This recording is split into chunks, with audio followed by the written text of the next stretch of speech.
My name is Rhapsody. I was setting up for a new run in Soul Savior mode, and here we have a tooltip. Select a higher difficulty. Congratulations on defeating Life Mother, but the battle for souls has just begun. Select difficulty to increase the challenge to the next level. Higher difficulties allow you to upgrade your souls faster.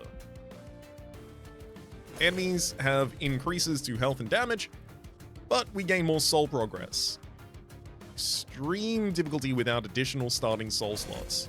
But I do have an additional starting soul slot. It's singular, just the one. So last time I had Ghast Bud. Let's try and go for two completely different ones this time. So Mean Mug, we could take. Gain Avarice 12 on a unit. We could also go for Grump on Strike and Revenge. Sorry, on Revenge, gain 1 damage permanently. On Strike, gain 1 health permanently. Slacy. When equipped, the attached equipment gains 5 damage permanently, and on Slay, the attached equipment gains 1 damage and 5 armor permanently. Ooh, I like the idea of that. Sprout, gain damage equal to all infested stacks. I don't know the prevalence of infested enough to really feel great about that. Lolcat. Units get +2/+4 for every 10 cards you have in your deck. It's also Showtime. A random floor has +3 capacity at the end of the combat. The front friendly unit on that floor gains 1 capacity, 5 damage and 25 health, if there's any capacity available.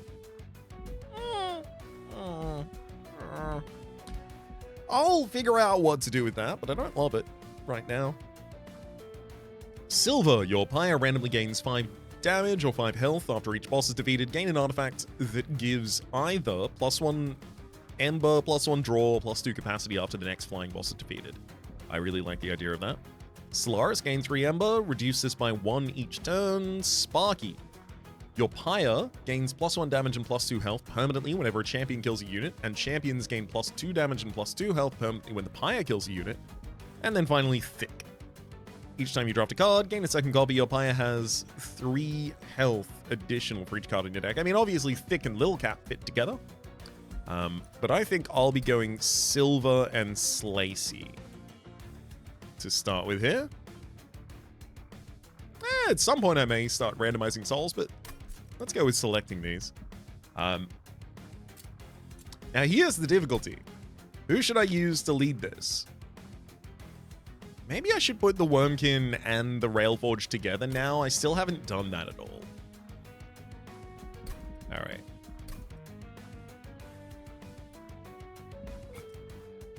Ooh, I want to smelt the cards in hand more than I want to just forge randomly. Alright. Hey, that's consuming a card. That'll trigger etch things. Alright. I see the combo here. Random higher heart, of course. Let's go. Alright. Hersel's Horde is our pickup. 4 deployable Ember. The deployable upgrade's 50% cheaper. That's going to be really helpful because the Keeper of Echoes otherwise costs a lot. At 2 Ember, 2 size. Inspires to give 2 health and 2 damage and 1 health to friendly units. 2 copies of Metallurging in the base deck, allowing us to smelt additional cards and applying armor 4 to friendly units, and then even Shelter, applying armor per echo. We've got Lilith the Spurned, 3 times armor per Malaise on Strike, sure. Trigger Gorge on Slay from Thaddeus. Copies our units, or makes GM asks over there at TV, and Elder Scion applies armor equal to the enemy's damage on their resolve. Cool.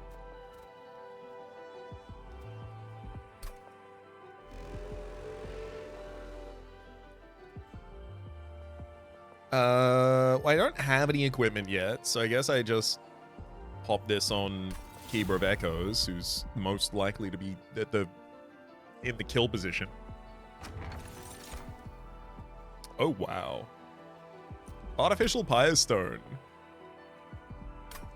+3 deployment. I think that's definitely it. I think I have a ridiculous amount of deployment energy, and I should be able to, between Hersel's Horde and Artificial Pyre Stone, set myself up to win on turn 1. Shellsmith. Etch to apply armor 5 to friendly units. I really like that, so that the Metallurgy is applying even more armor. Repeater obviously allowing us to return consumed spells gives us consistent consistent smelt triggers. take Sheltsmith, though.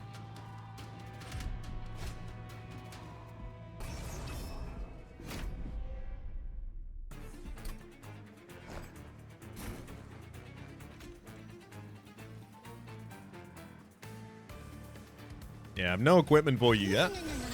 So the sooner I can get equipment, the better.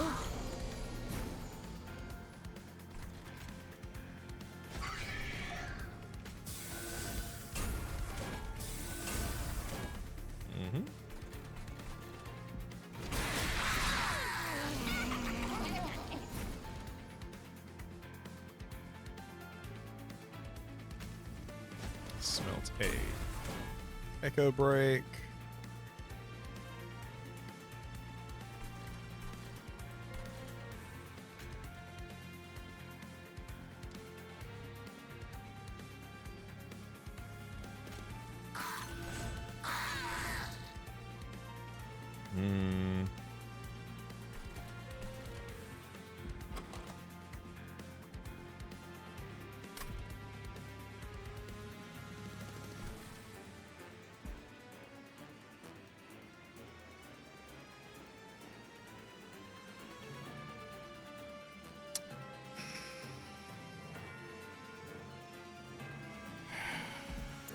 There's nothing I can do this turn.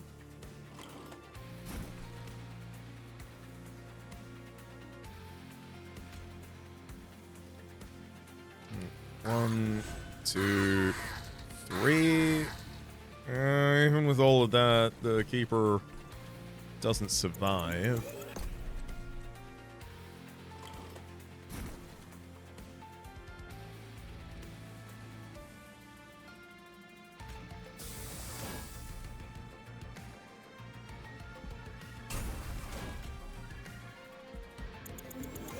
Wait a second, I think there's a version of this that works. Metallurgy, Spear Steward, then 1, 2, 3. Okay, yeah, I can keep Keeper of Echoes alive for just a little longer. That's relevant.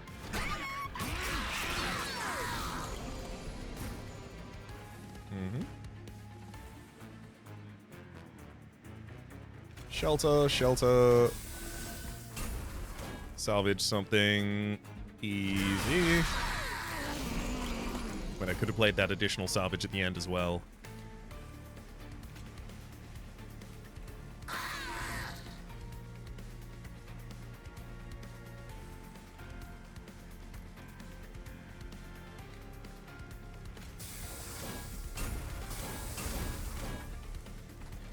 Beautiful.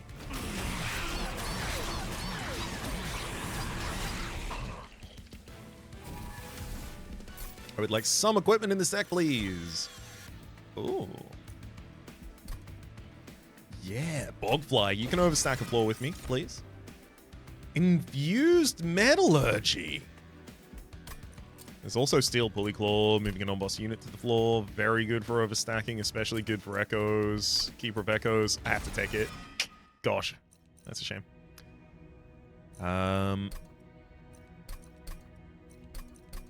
So we've got a Merchant of Arms in exactly one location. Oh.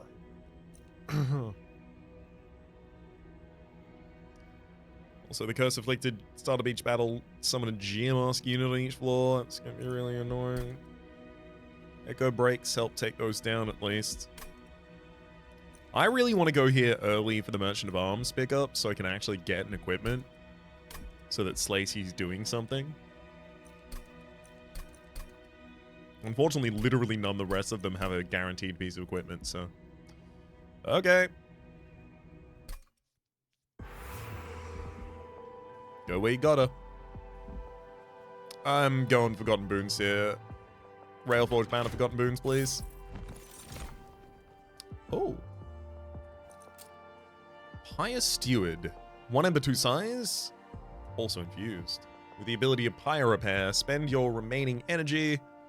Restore health equal to the Pyre spent. Nope, gotta be the Salvage Machine. On Harvest Forge 1, on ability Scrap Harvest. That easily goes down on the bottom line.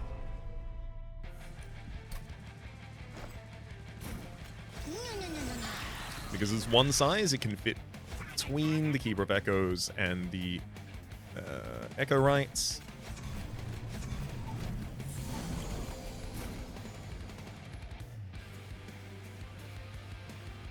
Salvage machine. Oh, it's a big scrap metal. And then I forge it. Woo.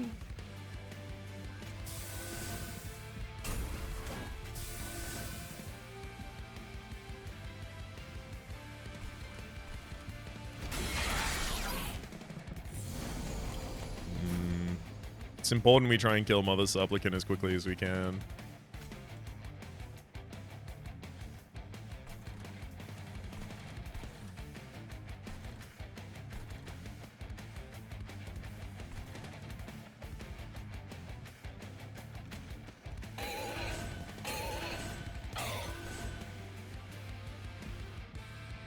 Well, I took out the long lashes at least.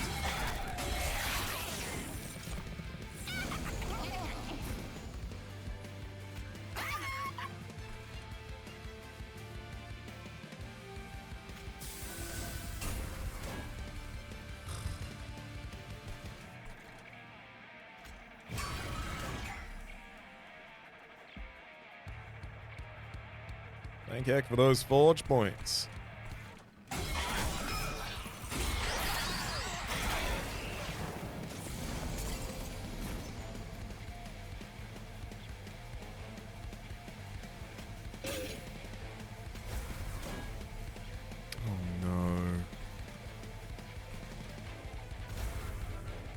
Are you kidding me?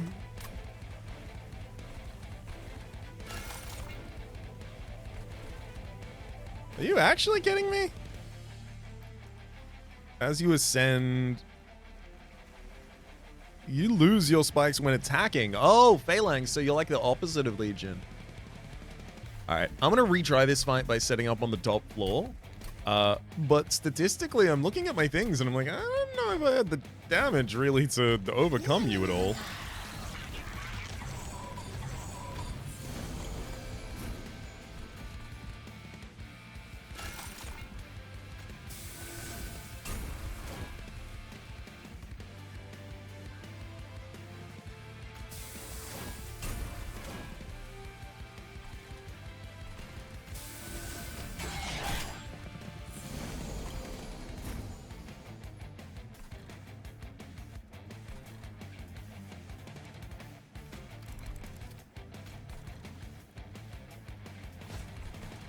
Pull the Mother Supplicant all the way up immediately.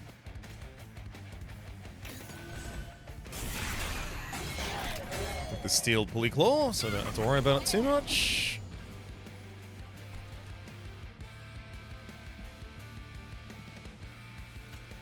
So if we salvage something else, I can then Echo Brate and Shelter. We miss out on the money from the Collector, and we take 27 damage to the Motherlode.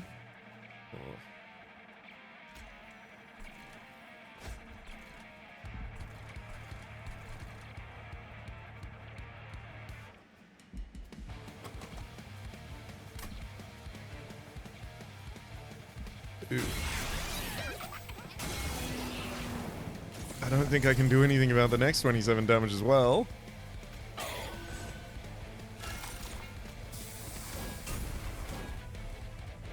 Uh-huh.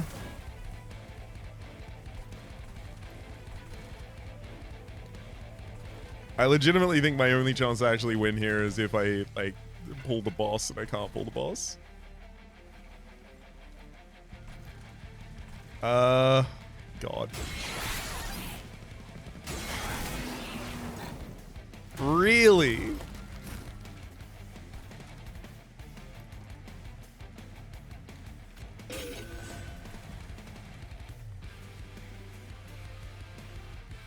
Well, at least I get to play a Bogfly and then Bogfly you up to the top line.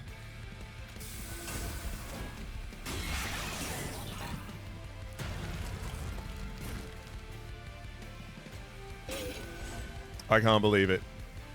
We're alive. They said it couldn't be done. They were pretty close to right. That took, well, 60 health off of us, which, yeah, that hurts. Oh, no. I mean, yeah. Deal 20 damage for each consume spell. I consume a lot of my spells. I have enough metallurgy and a single steel polyclaw. I think I take renovate.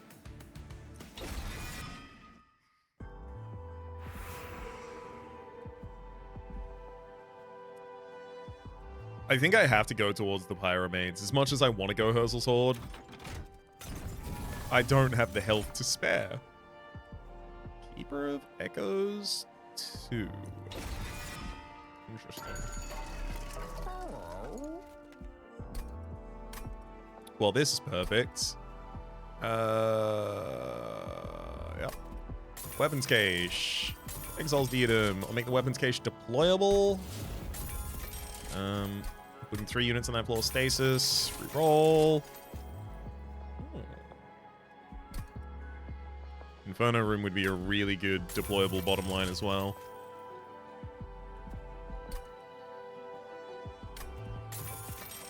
We should have looked at the trinkets.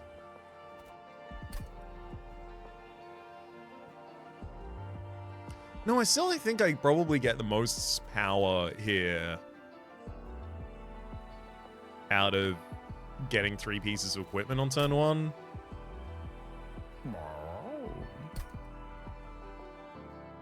When a spell with consume is played, not when a spell is consumed. Different triggers, so this won't trigger off smelt, which makes it much less valuable for me. Alright, TV. I'm hoping to get through this fight.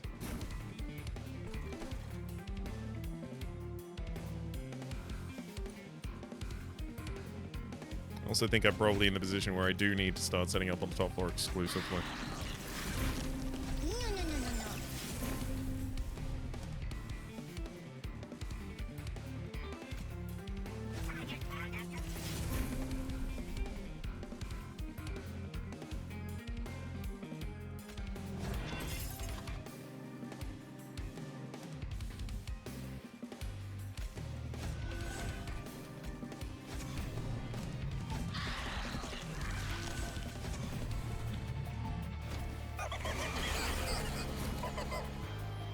Oh yeah, Bogfly immediately to go to the top floor.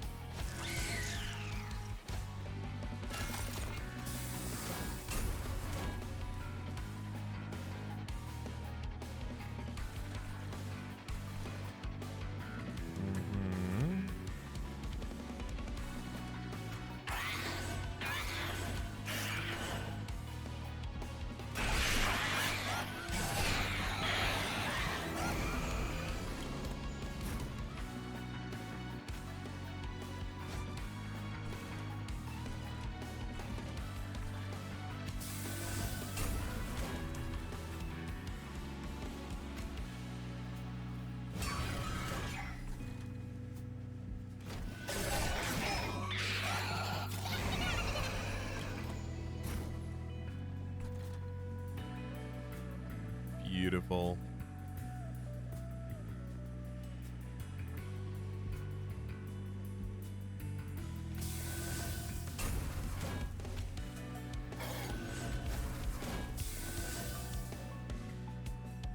Annoyingly, if I want to save myself the 12 here, I do have to pop out Echo right this turn.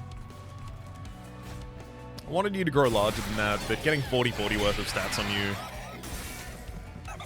before you even have to make contact with an enemy, still really good. Great, so we can replace Steel Polyclaw on the top line now, and I'll just bring up an additional Keeper of Echoes. Echo Break. Renovate.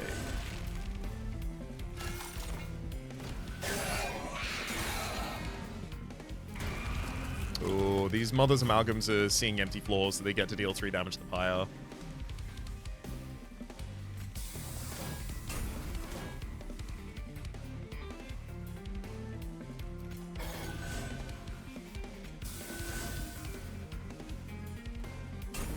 Wait, hold up. Can I stop damage? Yeah, I think I can. If I hoist you up, all I have to do is be able to destroy that second line. Pretty sure I can.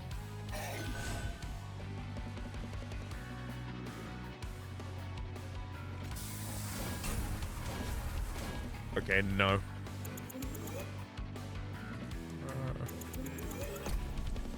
Yeah, I can't. Okay, so I just take the 3. It's 3 or 24 are my choices, so I'll take 3, please.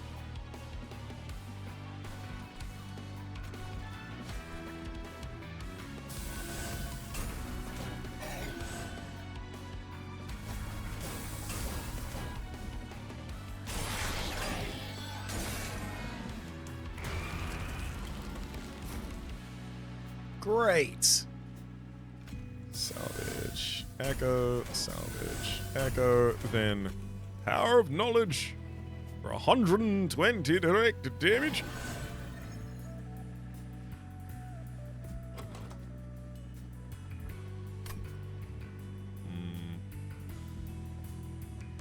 I need my bully claw to be deployable as well. I don't know how I would do that. I want every room to be deployable. Hey, Silver Ember! Additional deployment Ember, exactly what I need. Echoes of the past. Apply 8 damage per echo, then clear the echoes.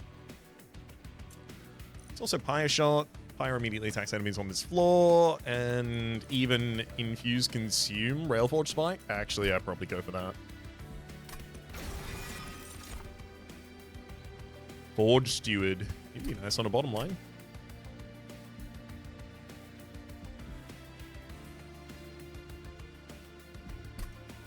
Kinhost Vessel. I don't see myself capable of really doing too much with you, unfortunately.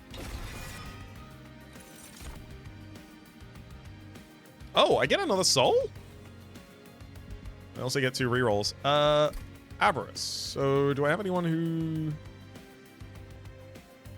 benefits disproportionately from that? No. Sprout, no. Reroll.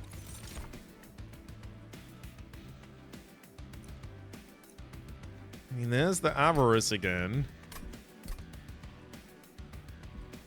Still no. Solaris?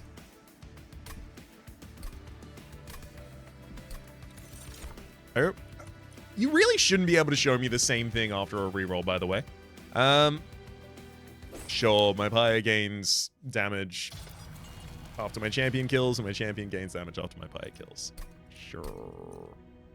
Oh, Merchant of Magic Plus. Merchant of Trinkets Plus.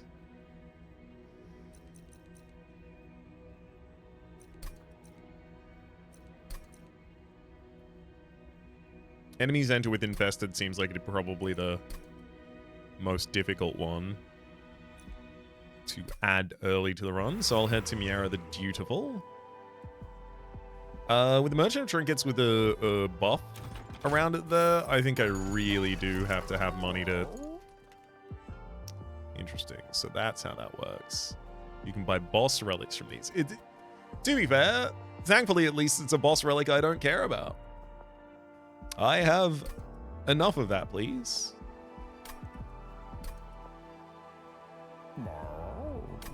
At the end of the entire battle, purge a card. It's probably a decent idea. I do have a lot of cards from this deck that I'm going to need to purge. I'm also going to start purging some cards right now as well, actually.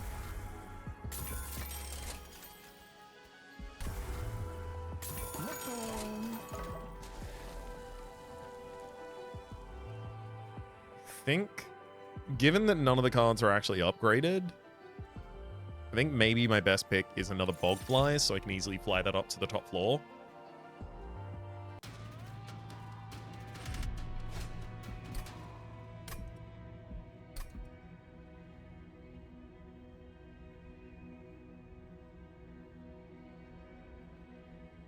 Yeah, no, I guess this just stays on a Keeper of Echoes. Ugh. Non-boss enemy units restore 150 health when they move up a floor. Inferno Room bottom line really helps with that. I'm gonna want to fight them on the second floor rather than the top floor. No.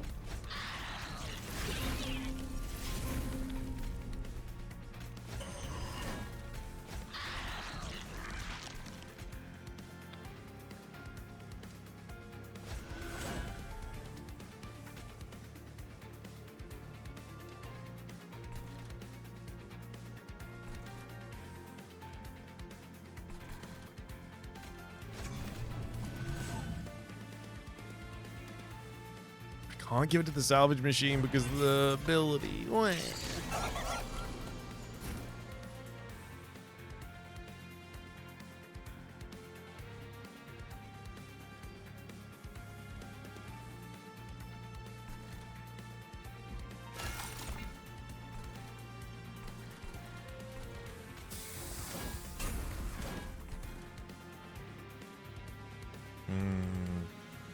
Mother's Flautist is gonna haste him pretty much straight past us.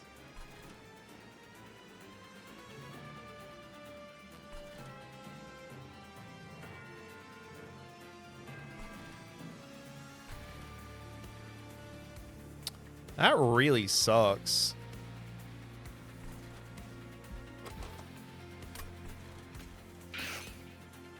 Because even if I double hit down here, I can only get Geomask.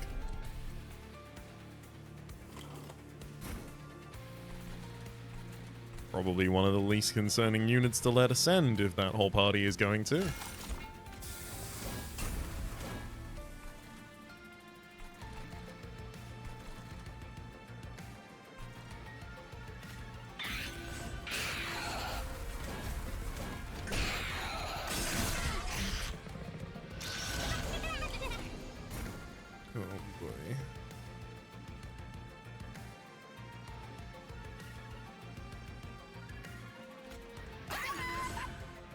I'm pretty worried about this. You're just gonna ascend 36, 12. Yeah, I die. I literally die as they ascend.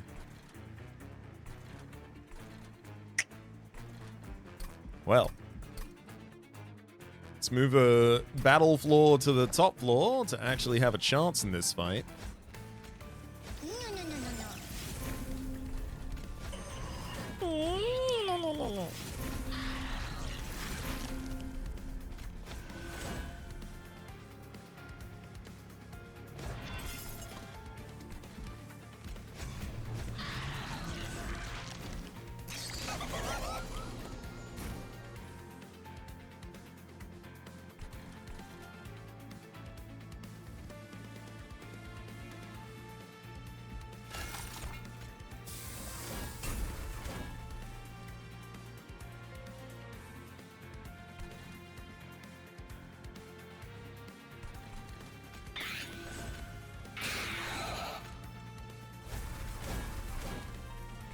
Get real good armor on that top line.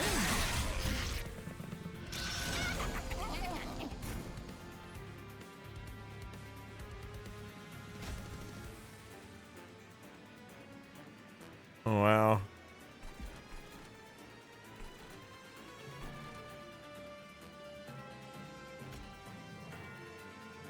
What did you want me to do, game? I'm actually struggling.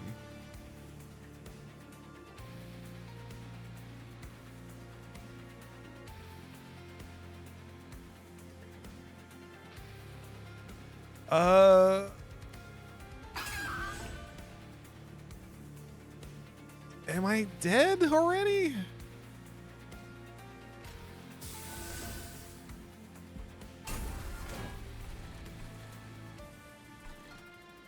I think not, but it's feeling like it's coming pretty close.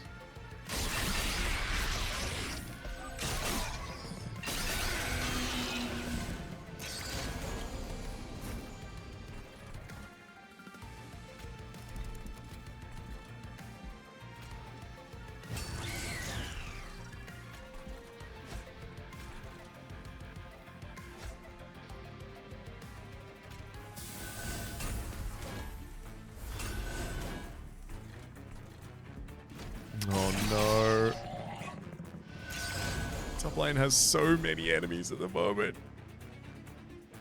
The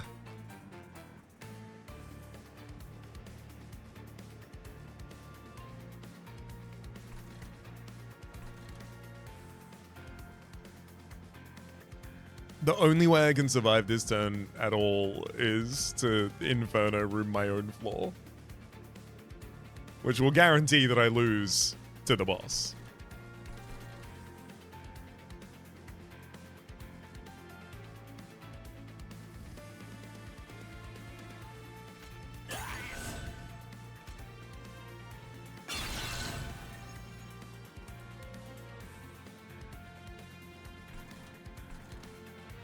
No. No, I still definitely die this way.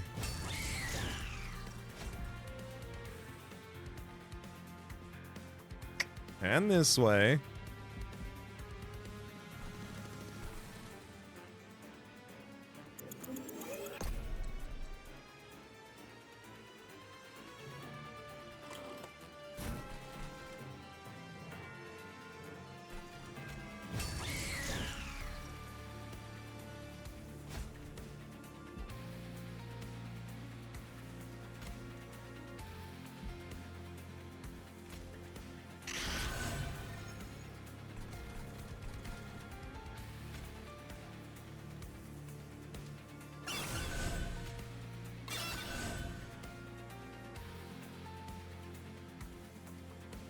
Wait, this is killing even fewer than it was killing before. How?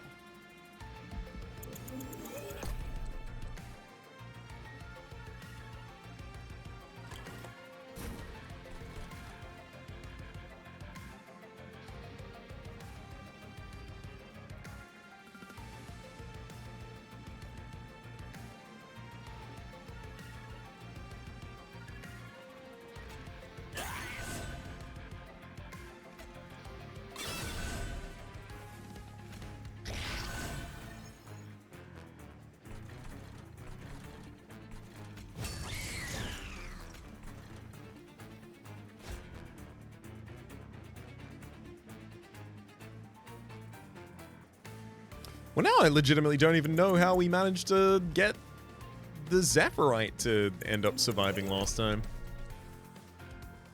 Only the Zephyrite.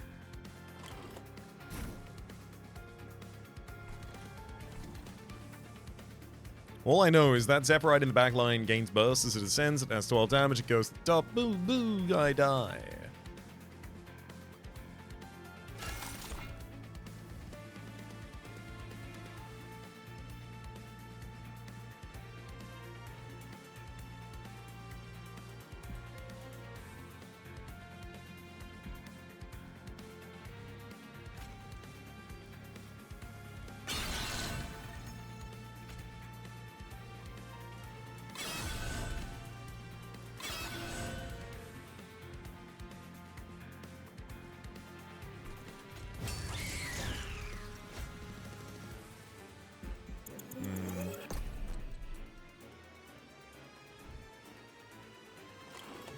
It's like killing a single unit with Power of Knowledge.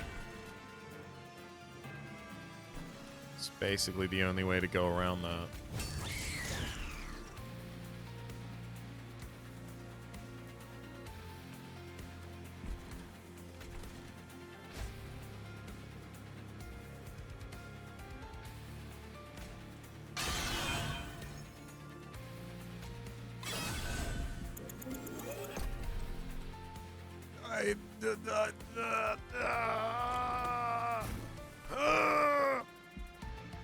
Gotta find a way to survive.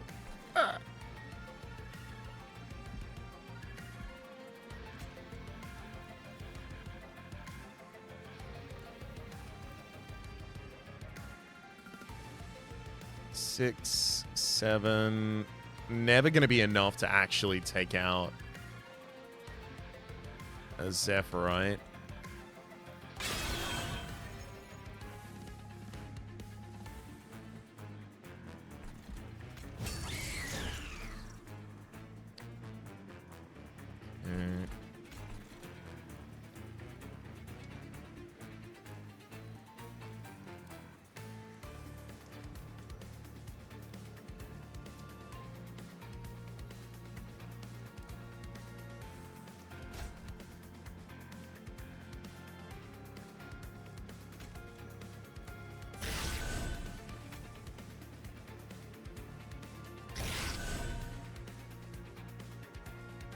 That's the best I can do.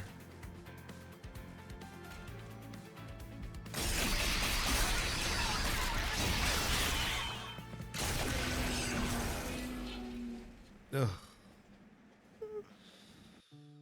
All right. Keeper of Echo is not particularly fast. Already knew that, but I continue to know that. How the hell did we finish upgrading multiple spells here, I guess? They must have been very near finish on previous. So Showtime is now upgraded to level 2. Oh, it just increases the amount of stats that they get at the end of combat, gaining plus 10 damage and plus 35 health. We also unlocked L. 2 random starter cards are upgraded with gain 1 energy and gain 1 draw next turn. Love that. Warborn. Draw 1 for each floor that has enemy units on it end turn. Goldie. Gain holdover when played. Gain 10 gold per energy cost. Gorgon. Slay. Gain plus 1 capacity. Friendly units gain plus 2 damage plus 4.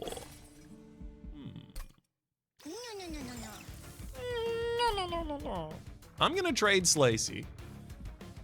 Because I did not enjoy using Slazy.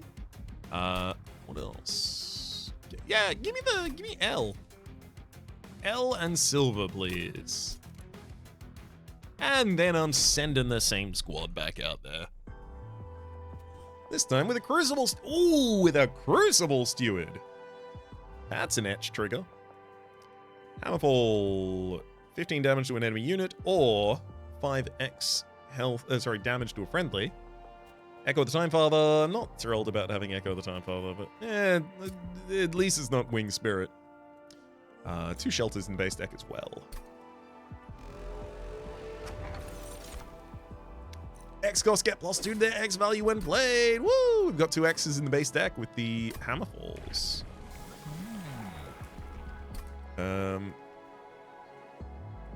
I definitely think Etch again. I do think that was probably the strongest thing we were doing last run. It was just the Keeper of Echoes was not fast enough.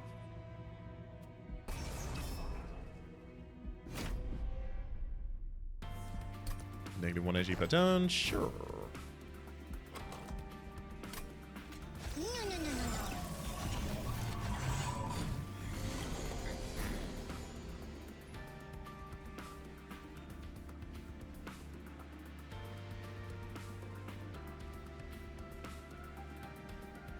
Okay, let's give you 25 additional damage, then you can smelt a card in hand.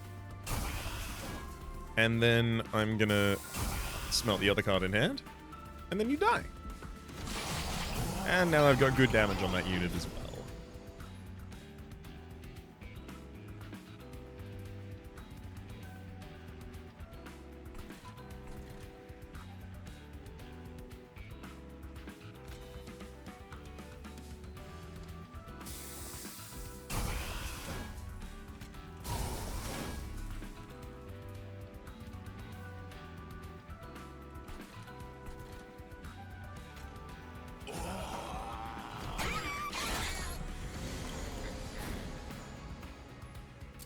Ooh, here's the salvage with the L infusion. Love to see that.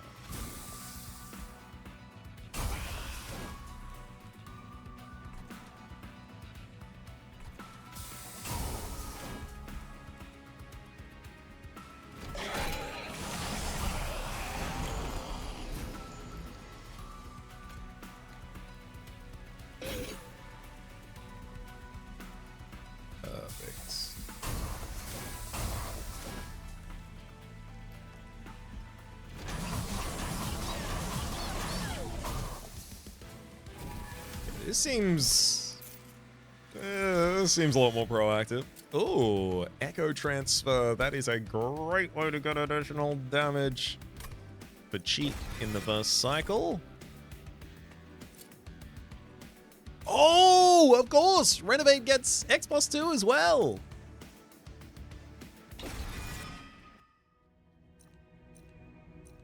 Okay. Enemies gain Titan Skin 3. Definitely don't want to do that early. My units gain Witherbloom 1. Not so bad.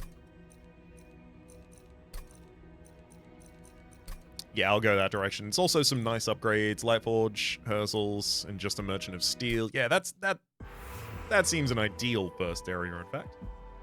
Railforged banner, definitely relevant here. Give me a scrap machine, please.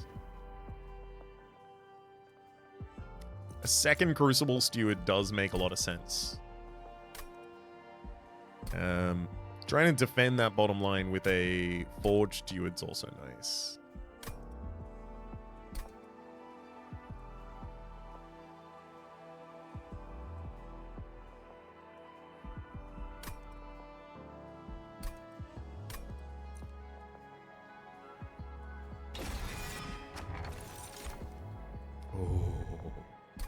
X-Costs or cards that cost 3 or more have permafrost. I do like that, and I do have X-Costs that are relevant, but Jack Strips is so goddamn good. It's so much free damage.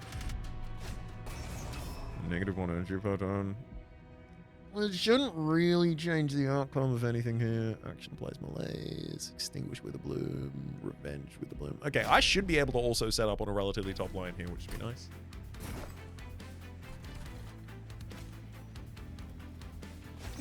So I'd like to get some damage and additional armor on our stewards before I have to worry about them.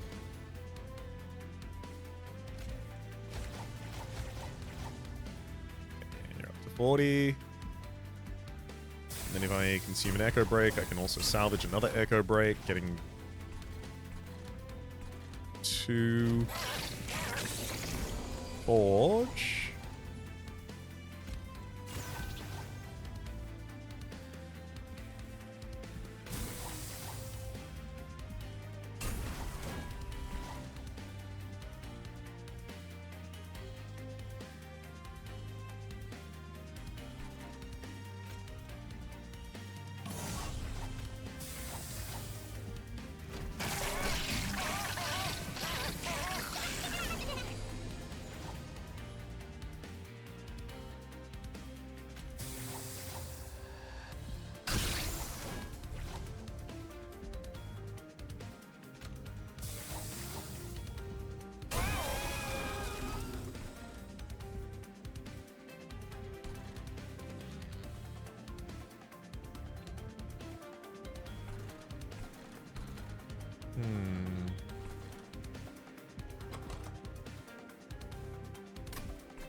Gotta make sure I leave the Crucible Steward's ability there.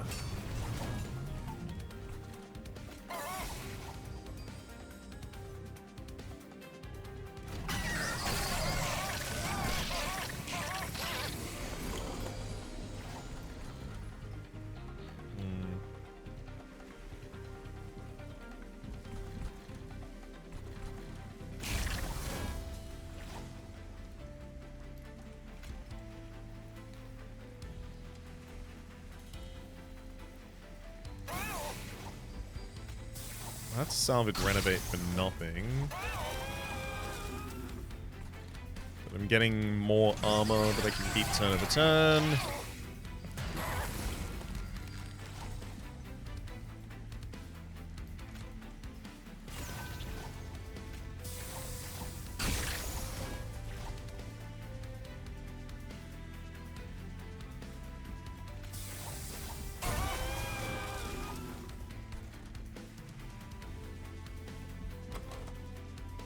Oh, I will have smelts in the next stand already. Okay.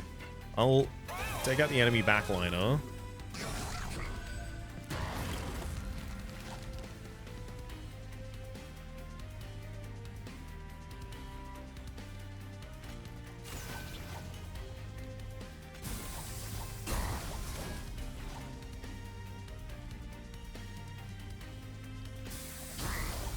Well. Can salvage through an infusion, then salvage through an infusion.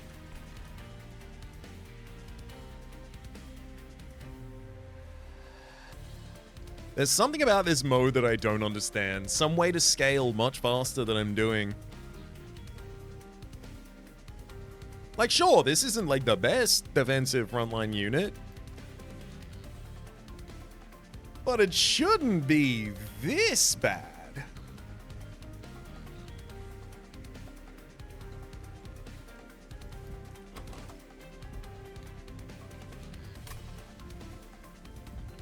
I tried to overstack for additional stats last time.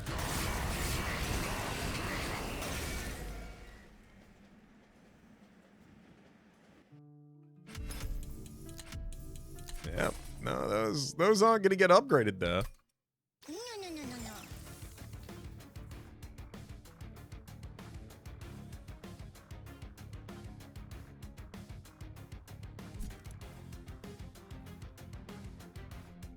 Maybe I need souls that have more of an instantaneous impact on the board rather than literally don't.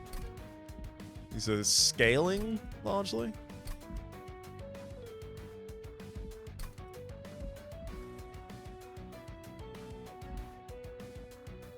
Well, pretty much most of these are some sort of scaling. Not all of them, obviously. Maybe I need Ghast Bud. Or maybe I just don't have enough souls and power unlocked to really go on this difficulty level. The game told me, though. The game said, yes, you do. Hence why I'm here. It's not like deployment... Titanite would have helped, but it's not like deployment would have really changed too much there.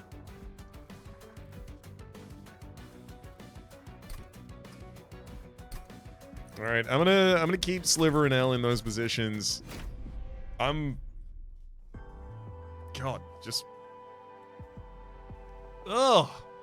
I honestly think if I do everything possible to try and summon this Kinhost vessel, that I will still lose.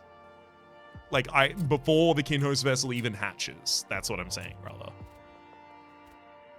Vengeful Shard to your deck after each battle. Draw an additional card for every 2 blights in your deck. Okay. Well, there's all the card draw we need. Split Anvil is nice, but I think Base Charge is where I've got to go. Start a battle, add 2 capacity to each floor. Marsh Lord? What? Summon the Bog Crystallis behind you. And... on Etch, remove 1 shell from eggs and apply +2 damage to friendly units. If there is ever a possibility of me hatching this egg, it's now and here with that.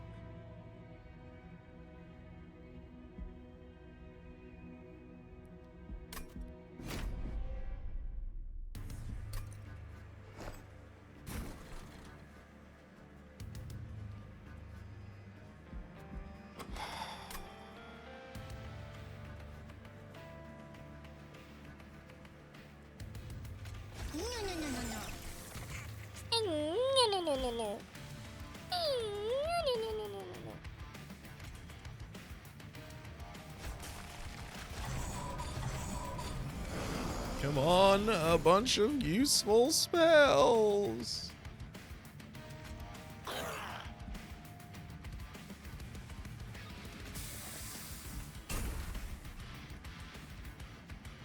Well, that additional damage was really useful.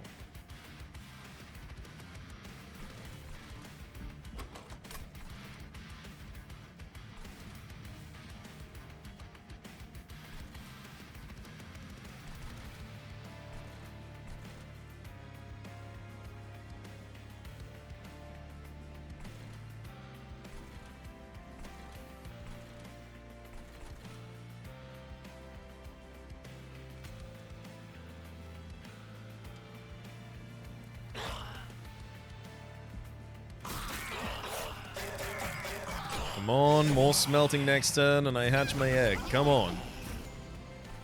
That's more smelting.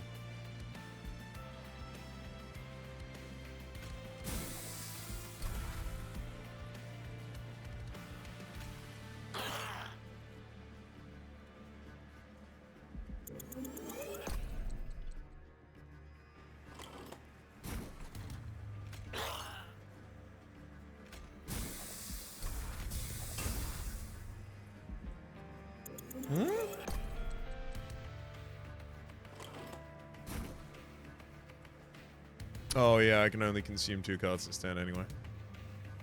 Well.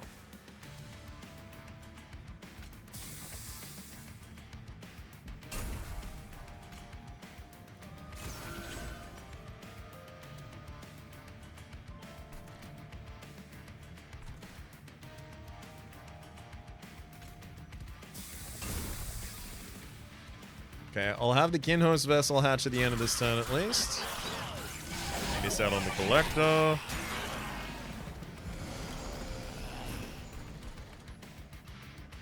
But we've got the Kinhost Pupa out of its shell, and it's doing just fine.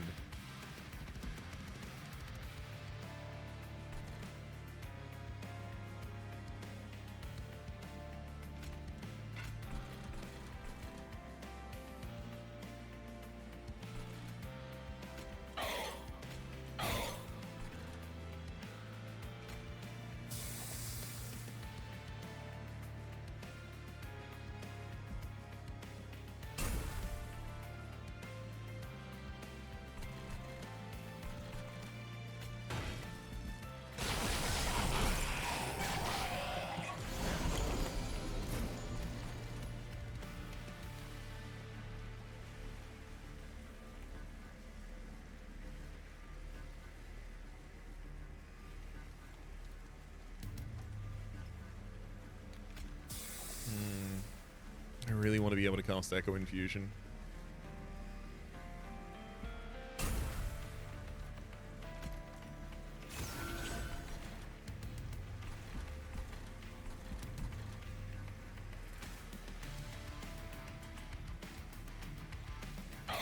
Take more damage as it ascends.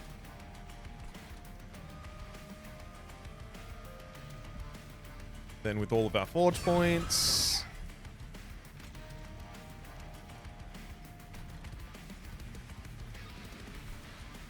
And there we go, I'll just finish the Hammerfall on the bottom line then.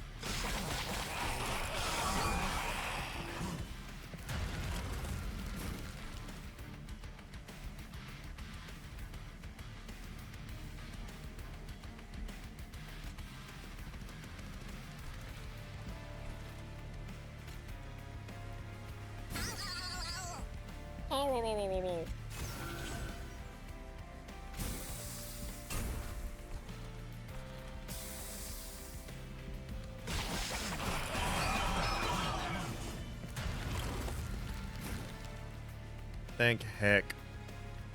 Ugh.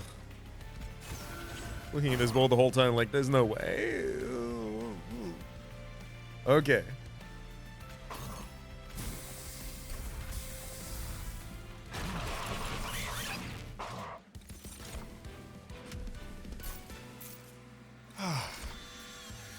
Forced Contamination. Infused Extract Apply Melee Weakness 3. Oh, that's...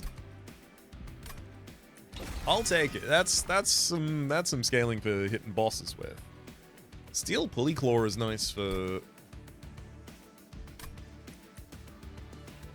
any non-boss unit that's floor. Doesn't pull them to the front, unfortunately. But overstacking still is nice, and Etch still triggers damage on friendly units as well. Spike Driver Spider.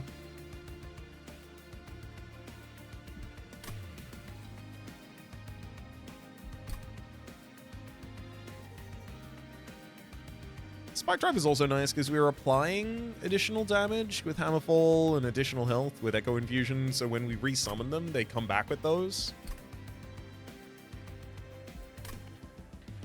I'm taking the Pulley Claw because of how powerful it is. Bosses enter with Burst too. I don't want to do that early, that's going to make you really dangerous.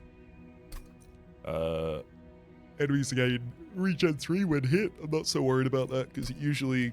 you hit the enemy right before you kill the enemy with the hits. Enemies gain tight screen 3, definitely not. Champions enter with melee weakness 3. That's almost irrelevant to us. I'm going to fight Tivi then.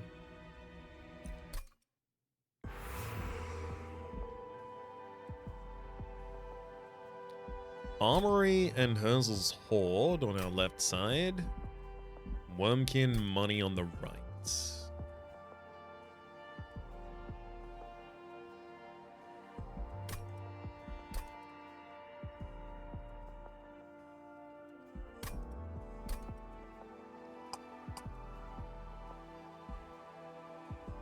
I would really like to have a piece of weaponry that we're ready to use, but also Wormkin's where you find the eggs. Like that, eggs. Intrinsic and Spell Chain, both available for the first hand. This is ridiculous, and I need to do something good with these.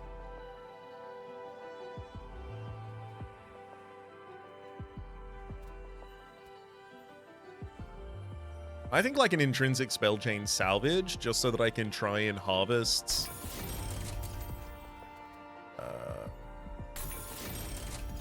on that first turn is huge. I think plus 10 for the Echo Break that I'm always going to want to play because it also gives me additional other value. I think -1 cost for the salvage that I want to make sure I always have time to play in hand. And I will also extend to remove... I'm not going to. I'm going to save my money. We've got a Merchant Trinkets on the other side of this, if I recall correctly. Actually, I don't think I do recall that correctly, but saving the money might help anyhow. Start a battle, enemy needs to burn each floor. Not thrilled about that, but you do what you gotta do. And I need...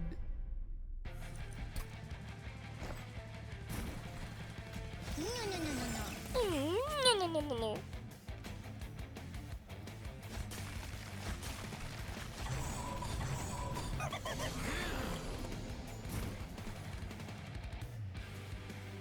Great.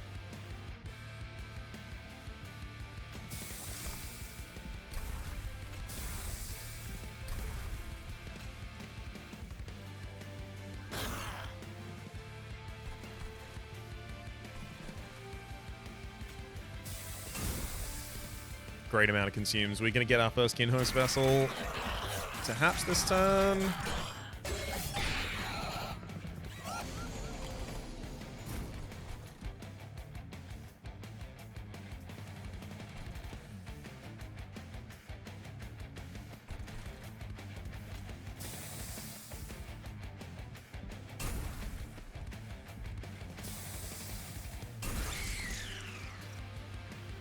Perfect. We're going to have the final 2 eggs hatched here.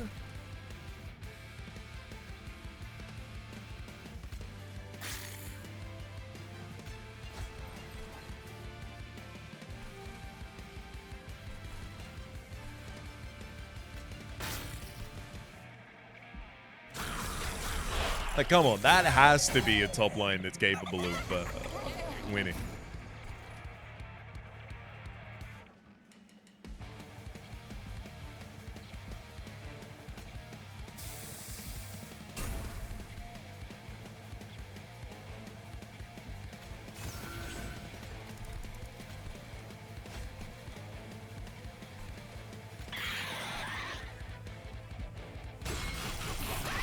Quickly take out a Geomask on the previous floor.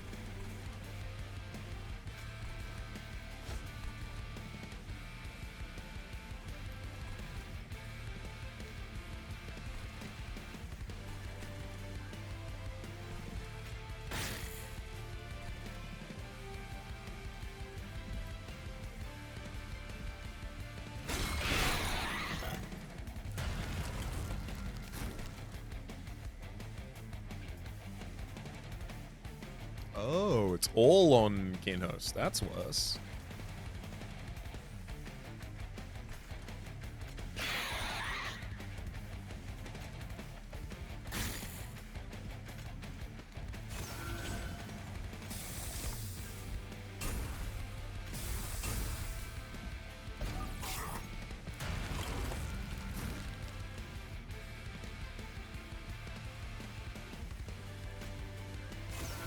Oh, I was worried about how close to the line we were on that one, but it looks like we're A-okay.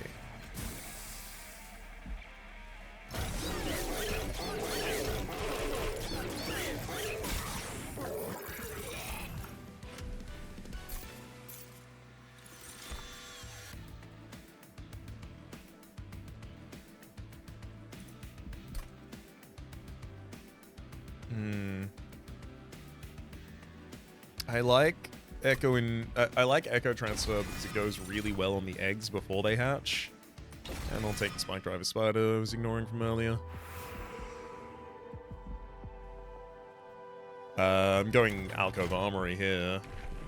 Also, immediate Lure Forge upgrade! Yay! Martial Lord 2! Now we get a Kinhost Vessel instead. Significantly better.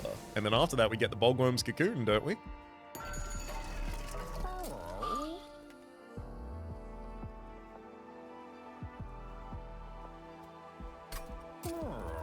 Endless Spike Driver!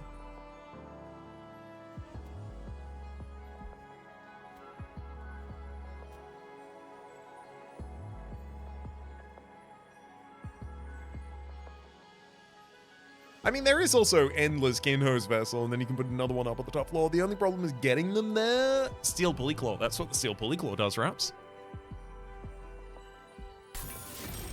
That's what the Steel Pulley Claw does. I mean, I'd like it to have quick. I don't have control over that at the moment, so you can have what you have. And I'll even give health to the other one, giving me one that's a little more capable of defending me for a period of time. I mean, this early, a Bloodthirsty Blade is exactly what we're looking for.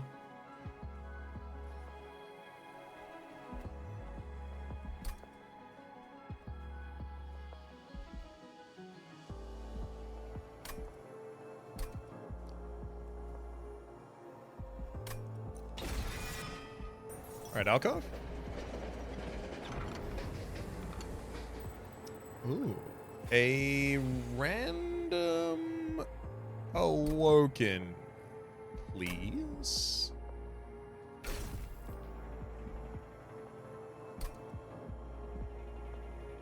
It's a card that consumes. I'll begrudgingly take it. If it was infused, maybe I might have done it less than begrudgingly. Grudgingly. Huh? Right. TV has Sniper, advances the unit that they hit. Yep. So that's how you're going to try and move Echo right to the front of the floor. You'll be attacking on the top line on the top floor. Top turn. So you go there, you go there. Echo right, you go there. Grand. You'll pull the healthiest unit to the front.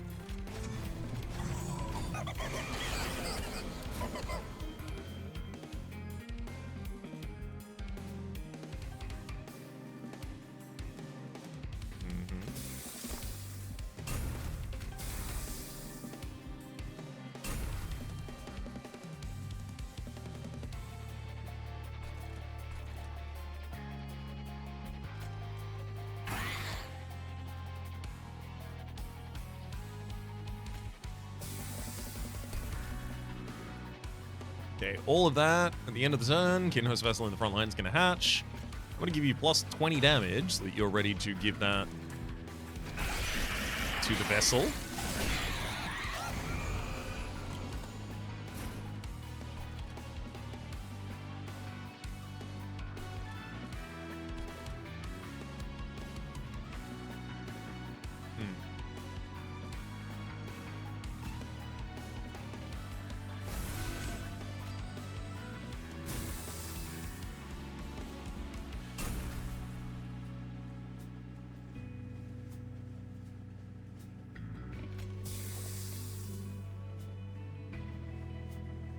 Maybe get rid of the Forced.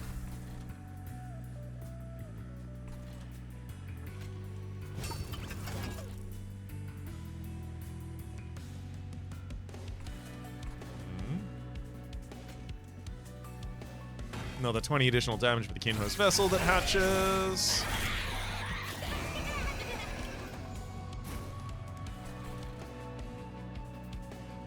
Beautiful.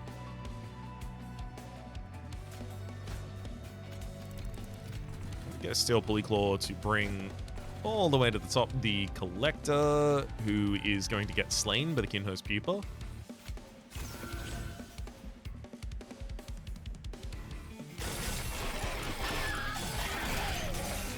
For the sake of the Bloodthirsty Blade, yeah, 2 buffs on that. Ooh, yay! Salvage through, Vengeful. That's going to be so good when I have enough pyre shots. Salvage through, Vengeful.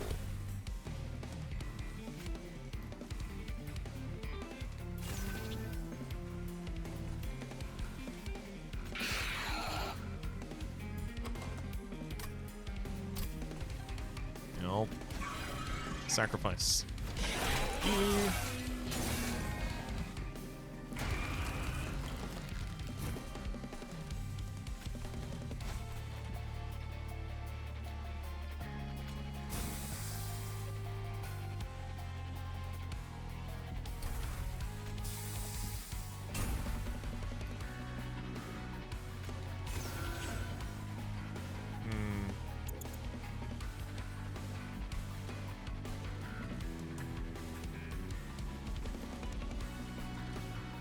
Alright, we're fine on the next floor, given what we're already doing. And if anything, it helps get the Slay on the right unit to not do too much more.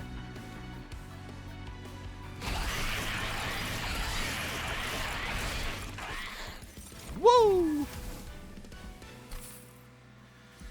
Hey, and a Silver Ember for the deployable. Fused weaponry. Merge two equipment together in your deck and apply -1 to their costs. I have one equipment in my deck at the moment. Wormkin Etchings returns consume spells to the top of the deck. I, admittedly, kind of do need a refresh of my consumes at some point. Because I'm not going repeater line. Clareminder, who are you? You look so cool. 2 amber, 2 size. Infused. End of turn. Gain 1 echo on each floor. Ability, the Reaping. Cooldown of 3, apply Reap 6 to enemy units on all floors. Yep. Oh, Juggernaut, if only I still had the X-cost relation. I do think Glareminder seems like a really good idea.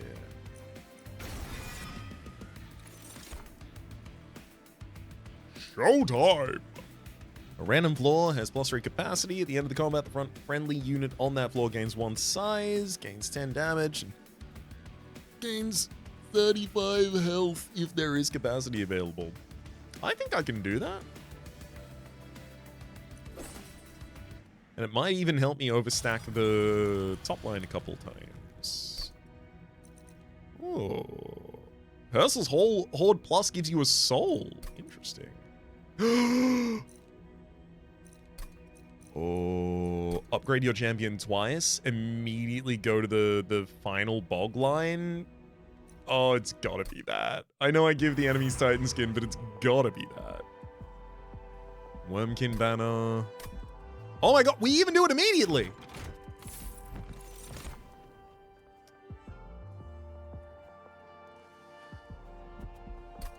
Bog Chrysalis is a little bit of a problem.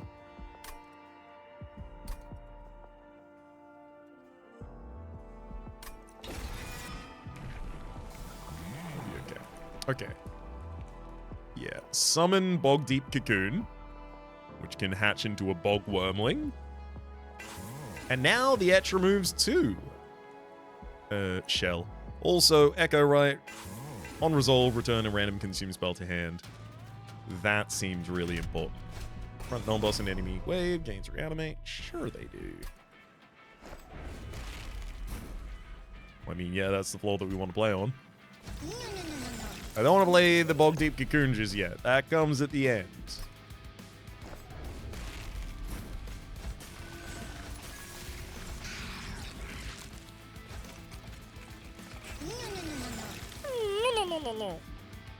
So the Bog Deep Cocoon has the Bog Wormling in. Trample and on Etch gain +15/+15. So you should be at the front of the line, which means that I reorder how I deploy things there.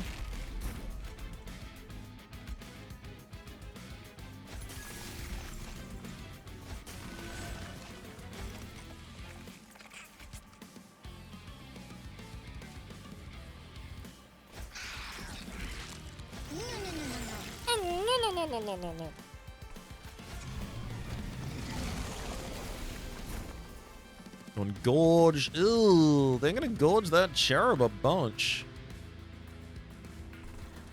But by the time they get to the top line, it won't matter how much gorge they gorged.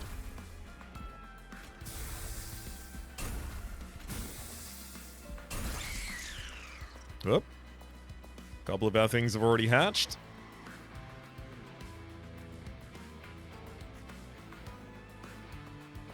Oh, and so does the Bog Deep at the end of the turn. Turn those forge points back on, and Spike Driver Spider, you can get some.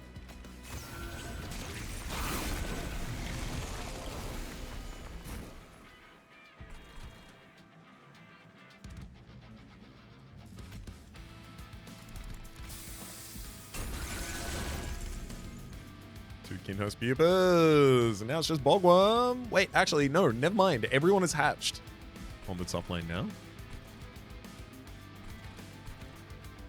I'm gonna use the Reaping. Cause a bunch of damage on all the floors.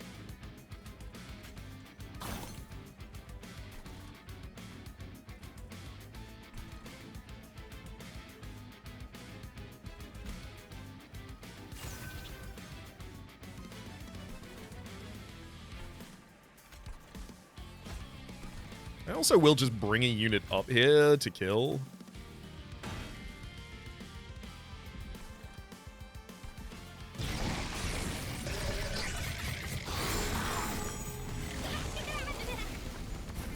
Okay, this has got to be fast enough scaling, right? I even have the Kinhost Vessel and the ability to pull another unit to the top line, but I have to fly a bog away in order to then be able to bring you up.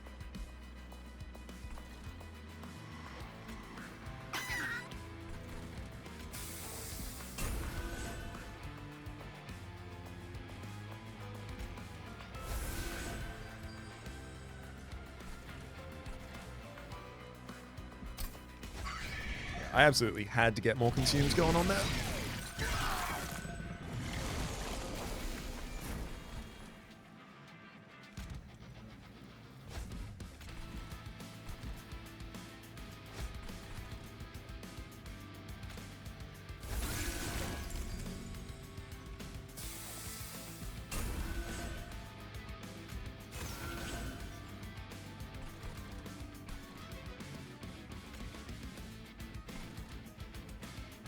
Glareminder's ability is back next turn.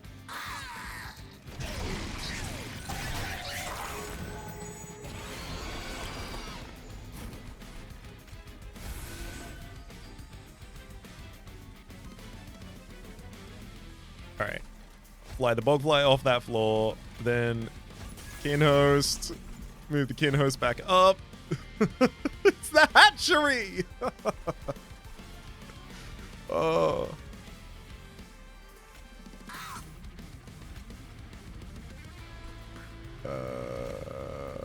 Actually, all the better to infuse you with. And Glareminder Reap actually finishes them off.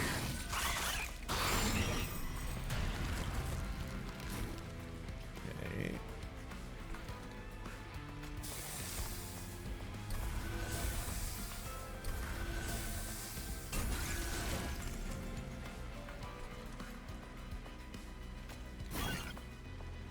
Alright, Wormkin Etchings. Get me a bunch of consumable cards atop my deck, please.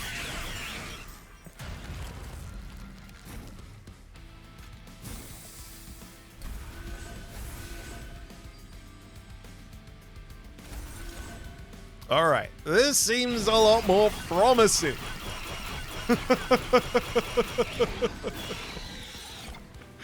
Ah.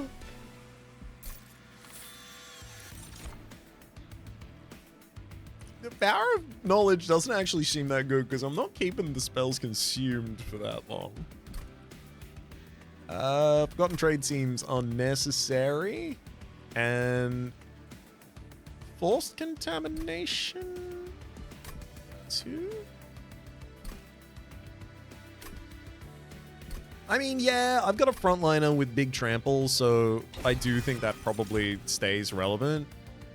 Infused Sacrifice Forge. I don't know, like play the Spy Driver Spider and then sack it? Like,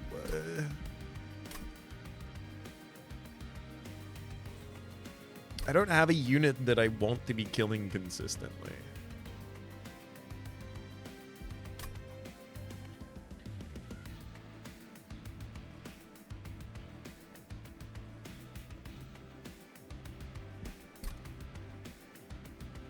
I also think Geared Gauntlet could easily go on the top line. On Echo Right, probably even. That's a very large damage stat you have, Echo Right. Merchant of Magic, and there's a Empyrean Well.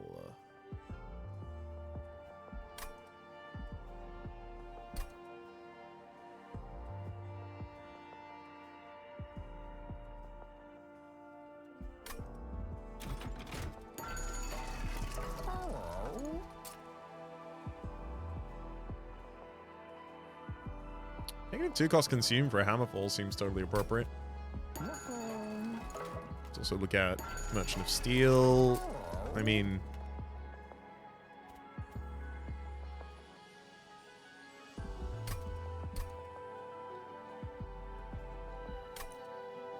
oh, I didn't even realize this, but Showtime is giving me capacity.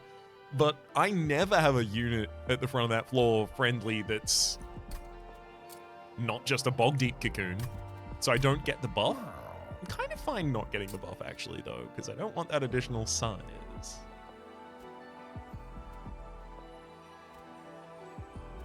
I think Dualism on Glareminder for doubling the Reap application would be nice.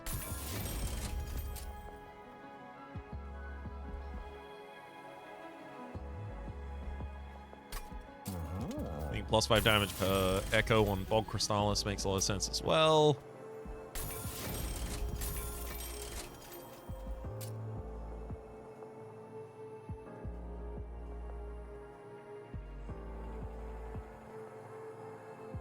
I'm going to reduce the capacity of Glareminder by 1 because I really do want to be able to put you in the right position. You can give burst 2 to the Bog Crystallis, and then when they pop out, they'll have burst 2 as well. Not bad. Card removals from deck. I mean, it's got to be Merchant of Magic now.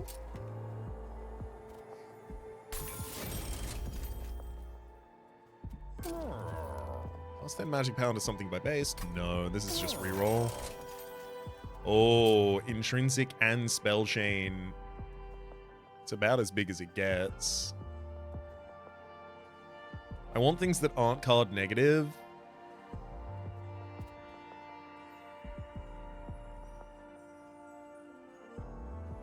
I think I have to go with the Wildwood Sap.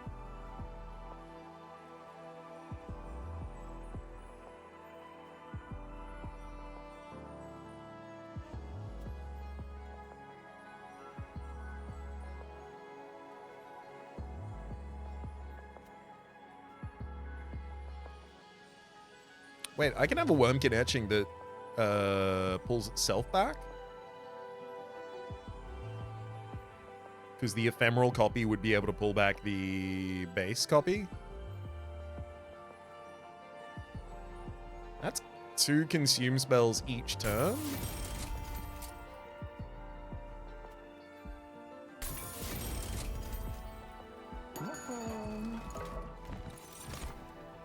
Chamber of Recall at the end of the turn. Return a random consume spell to your hand. It's also Swift Steel Dagger, which does sound pretty good too.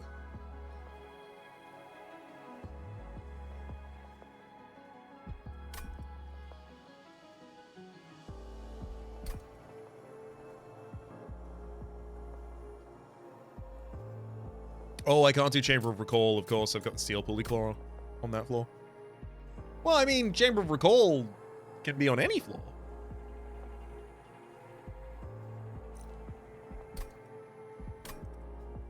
Yeah. I think that'll really help.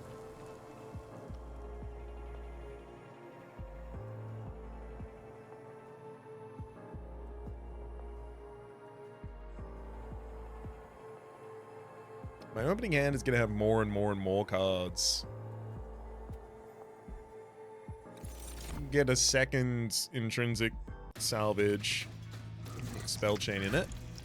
Thaddeus gains Titan Skin 3 on Gorge and just has it also by default. Health, Endless, Glaring, Bog, Echo right front.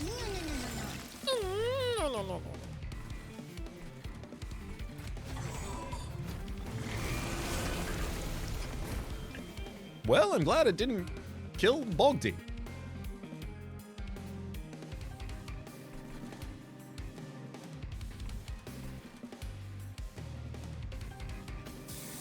Salvage a Shield Steward and an Echo Infusion and Hammerfall and an Echo Break and Echo Transfer. So we're going to give the Bloodthirsty Blade up, then Wormkin Etchings, and the second Wormkin Etchings gets the first one back.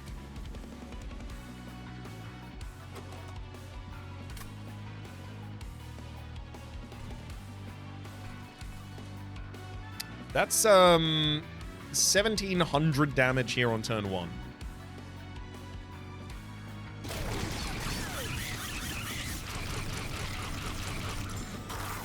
Yeah, I feel like I made a significantly better way to scale here.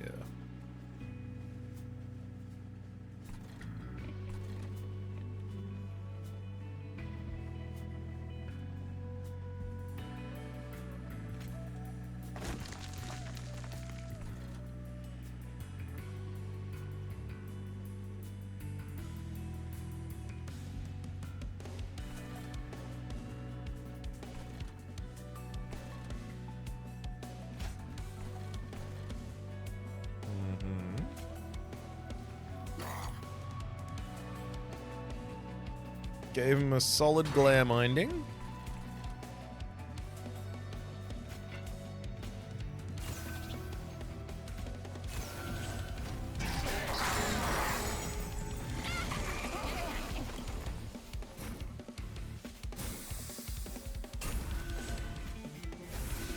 I simply need to consume as many things as I can. Oh, never mind, we're killing the boss. There you go, even more melee weakness. Oh no, there was a collector on the bottom. You missed him. No. Echo Bloom. 3 Ember Infused, gain 4 capacity for gems, gain 1 gem, and the ability of Bloom Burst. Every 4 turns, gain 4 gems. I mean, it triggers a bunch of Inspire triggers, but I don't really do Inspire. Apply 8 damage per. Accelerated incubation, not needed at all. Out of these, probably Echoes of the Past. I would love to be able to get a salvage machine up on that top line. So I'll figure out how to do it. Goldie, gain holdover when played, gain 10 coin per spell cost. I mean, I'm gonna do it. And then I'm gonna put it on one of our salvages, and it's literally just so that every single turn I have consume triggers.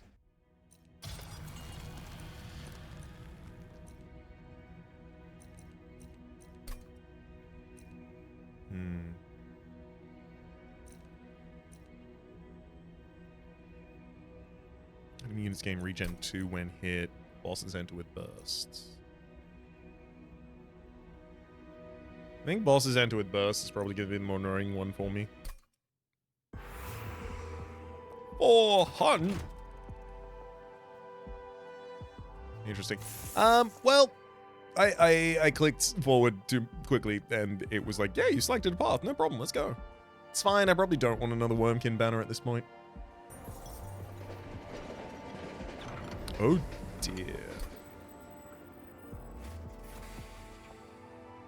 How dangerous is summoning a unit from the deck?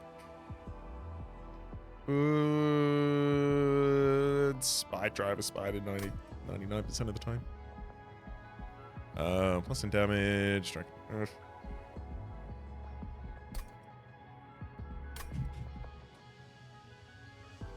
The summon a friendly unit from the deck would trigger twice.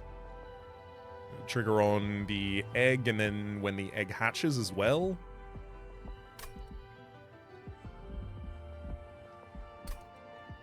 Out of all of these, I'm definitely leading dominating power.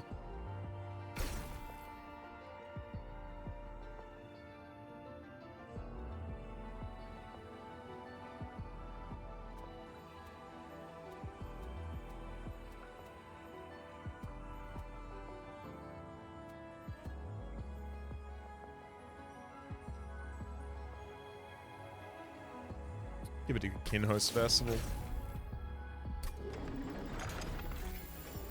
I'll run away with my extra pyre remains here. Got a merchant of trinkets on the other side that's going to sell souls as well.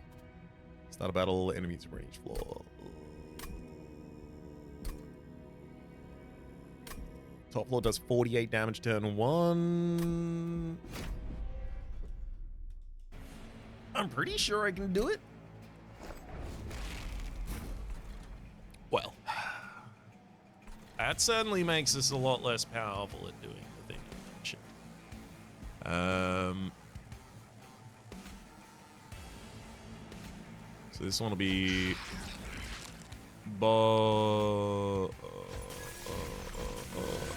Echo. Great.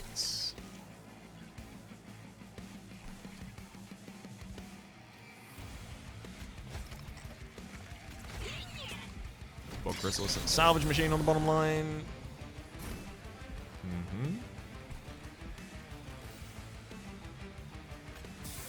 Turn 1 salvage through a vengeful shard. Then salvage machine gets me a scrap metal. Then we'll salvage through Spear Steward and Echo Break.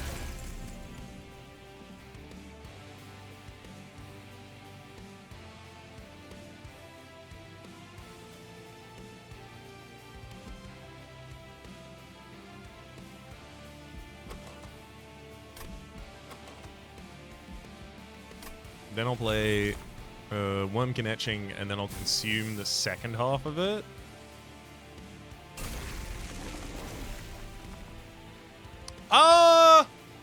Whoa! Excuse me, buddy. Why is the bog wormling at the back of the floor?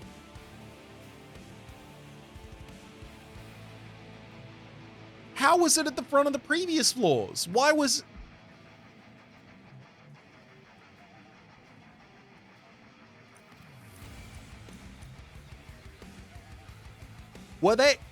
Were they always going to the back of the...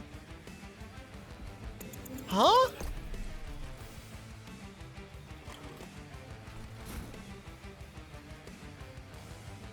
So I recognize that the Kinhost vessels are, but why...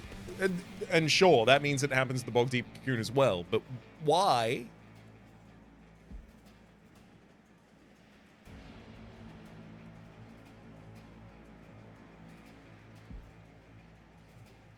Because you weren't moving back before.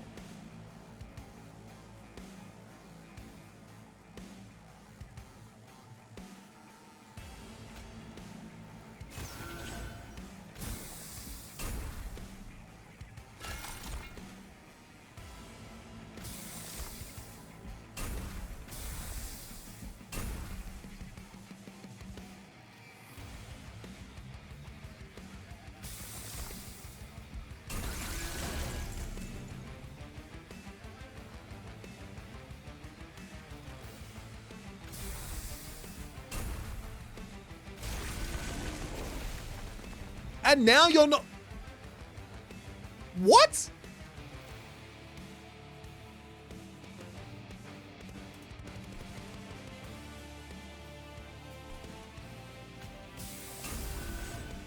I don't understand. Did I do something last time that that moved you back? Did I do this?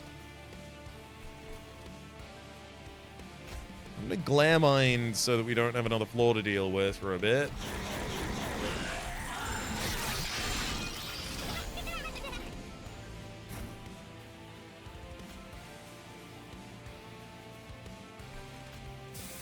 Salvage. Oh. Vengeful shards.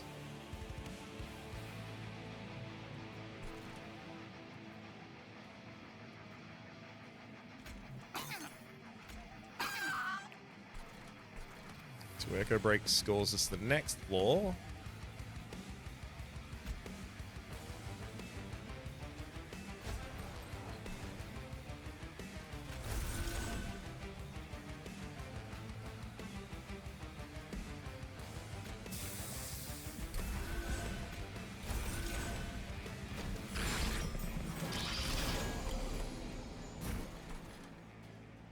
Beautiful. Even more etch triggers for us.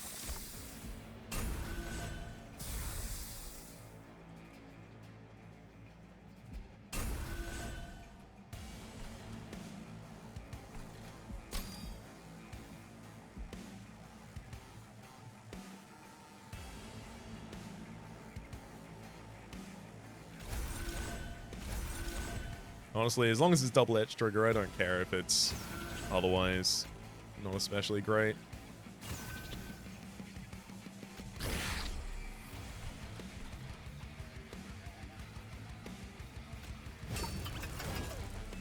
Sure. Little Spike Driver Spider on the bottom line with 71 damage and 43 health.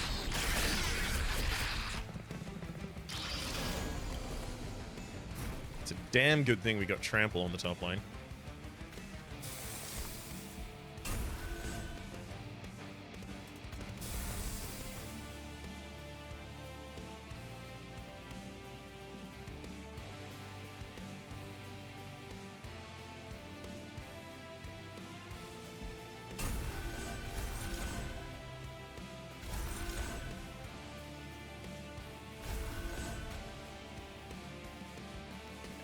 Haste giver. And the rest of these are dealing decent damage.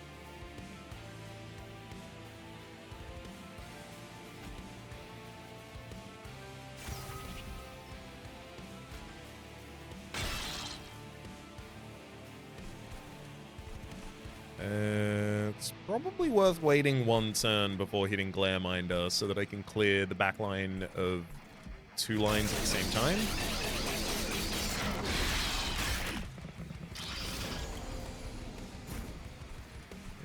No backline to be seen.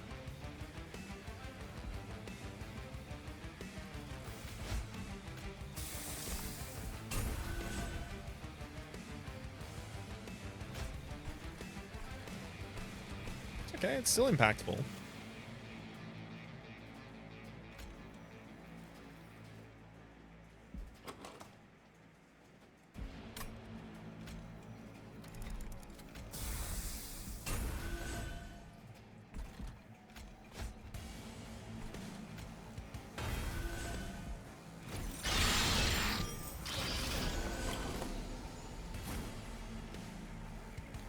God, it's going to summon so many Ossivanes as it goes.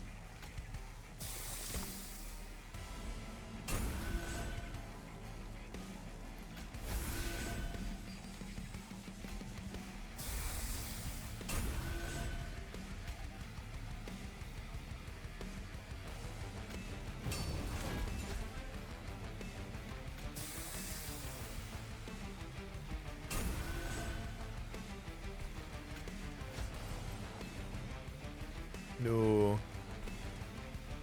I don't know if that melee weakness is worth the infected.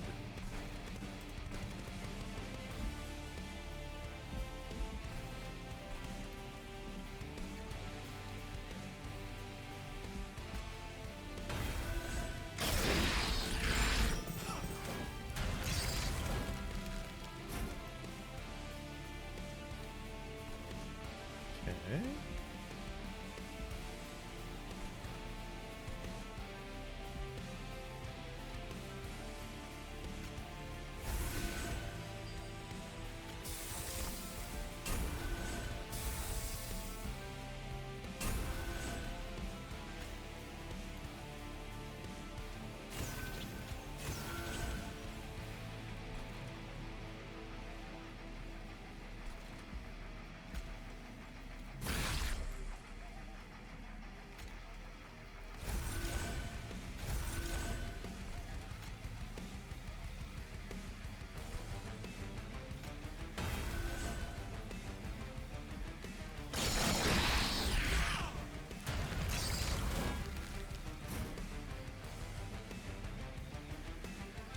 Okay, and Infested says +1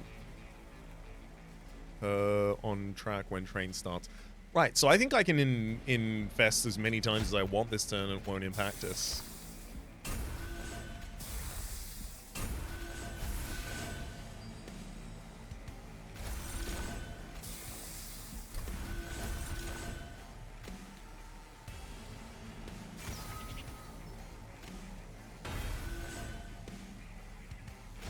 Landminer, then Echo, right? Time for you to punch. And now the Bogwormling survives.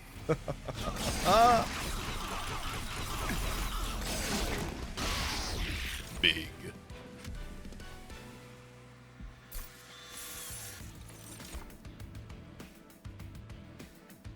Broken Memories. Return a consumed spell to the top of your draw pile. Does it have to be to the top of the draw pile? It's a 0-cost consume. Car Collapse. Deal damage to enemy units equal to 30 times the capacity of this floor. Reduce the capacity to 1.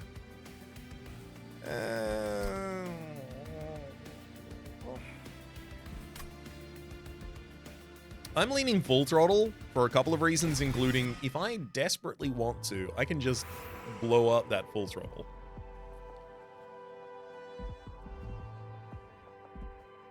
It's got to be Empyrean Will as well. Let's look at Herzel Sword for an artifact. Serrated Mandibles. Whenever one or more echoes are added to a floor on your turn, apply Reap 1 to a random enemy unit twice. Yep. Merchant of Trinkets with Abyssal Prism. First time you target a... Ooh. First time you target a friendly unit with a spell, non-move effects hit all other friendly units on the floor.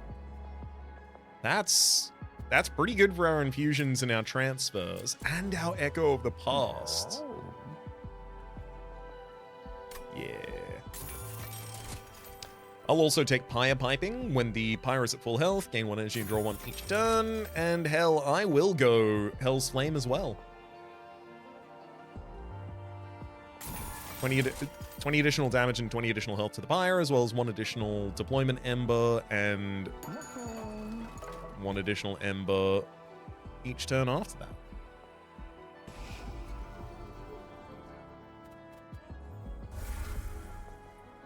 We are so deep in the territory where there's so many cards I just need to get the hell out of this deck. I really wish I could play like a Salvage Machine secondary line much more comfortably.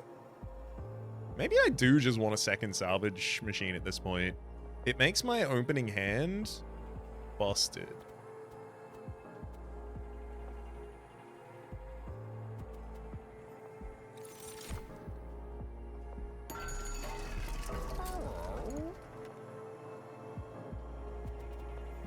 And I'll remove the other 2 Shield Stewards from the deck as well, so my opening hand is not so crowded, but also just literally to get rid of them. Alright, Miera.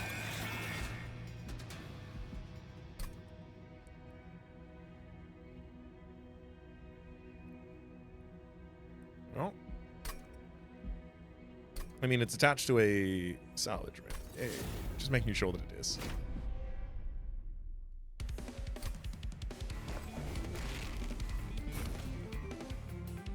Very glad that's on the top floor. I don't think I will put Bog Chrysalis up there, so that I can get the Salvage Machines on a safe floor instead.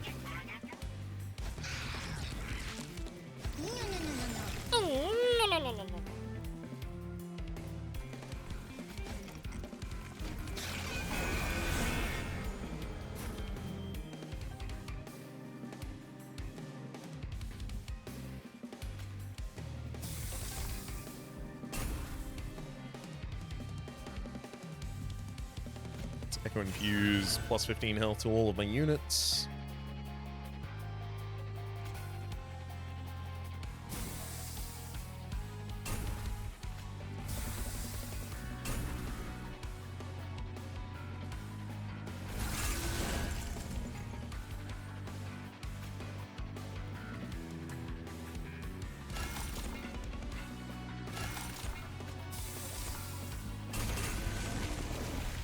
Okay, I need to figure out what the hell is happening, because why... Why does Bog grow... Like, if I can't consistently figure this out, I'd literally just lose. So, it's my only unit that is capable of tanking in the front line on the first turn, which is why I did it like this. So...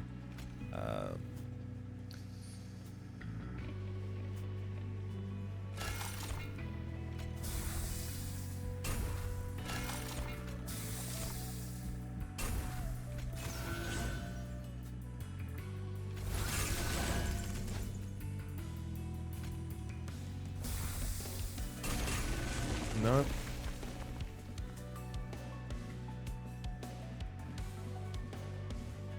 See, the thing is, this time, look at these Kinhost Pupas. They didn't even move back.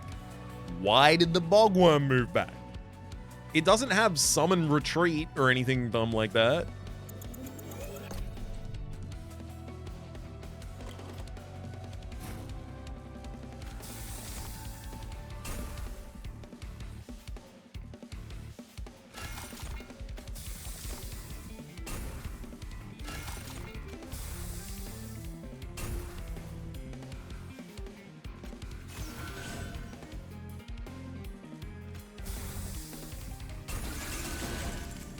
Okay, now they're at the back. Why are they at the back now where they weren't previously? And then why are you at the front? Okay. Here's what I think is going on. I think if a unit's final consume that causes us to hatch is a card in hand that I play that has consume, the unit stays where it is. If it's consuming a different card from my hand using a secondary effect, the unit moves to the back of the floor. Now let's test that assumption.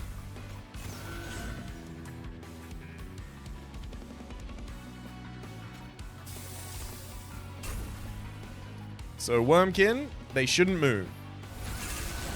And they don't.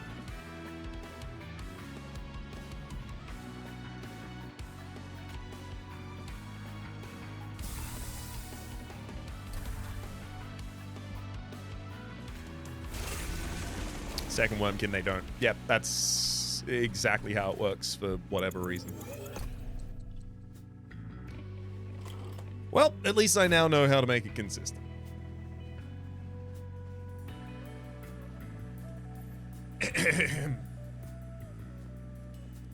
Let's just very quickly sort this one out. Boy, I don't even remember what line our Echo Right is technically on. On Echo Right's egg line. Consumes that occur as a secondary effect, such as smelt, move, hatched egg units to the back of the floor, whereas natural consume. Wait, hang on. Also, egg is capitalized. Whereas natural consume effects consume on a card that is played. Do not move the hatched units. There we go. And now that we've completely sorted out how that works, it is time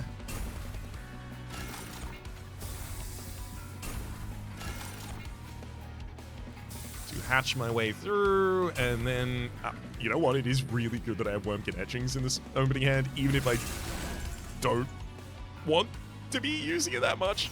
It is actually essential that I have it right here so that I can hatch my units where they be, rather than somewhere else. Boy. Let's stop the haste. No haste for you.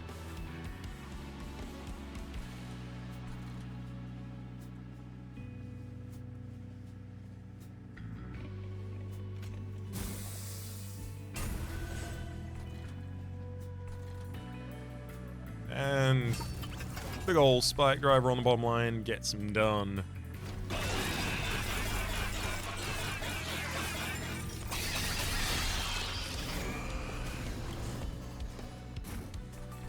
Phew.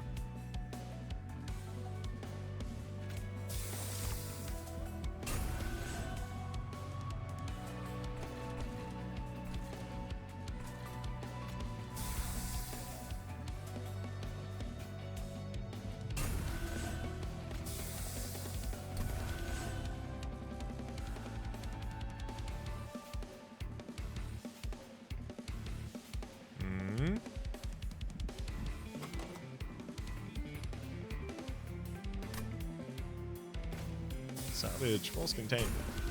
Return. Force containment. Wormkin, wormkin.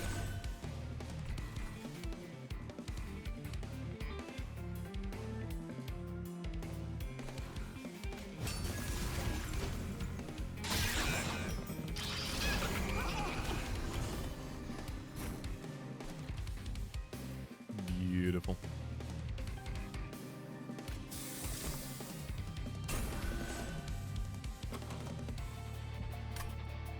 Consume pile still has no additional spells in. I'd love to be able to play full throttle.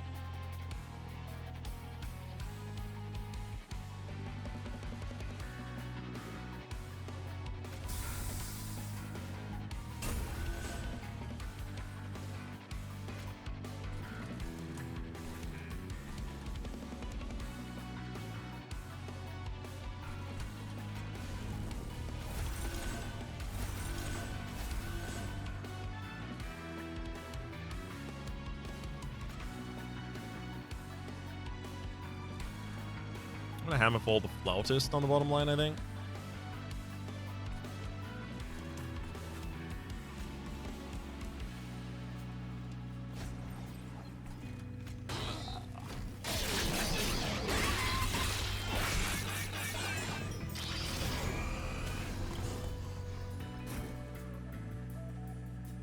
Love to see salvage when I've got shards in hand. Oh, actually, hang on. I was about to say I shouldn't do it like that because I've got the scrap metal available, but no, I just get the scrap metal and bring it into my next hand, I think. Also, give a bunch of reek to everyone.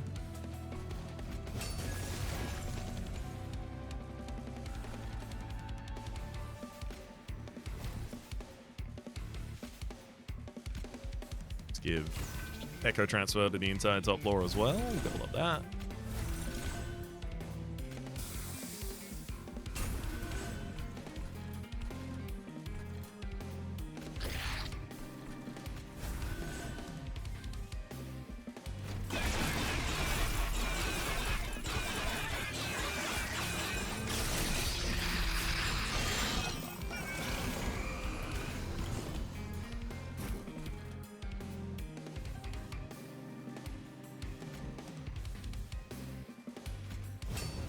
To give Bloodthirsty to the worthy.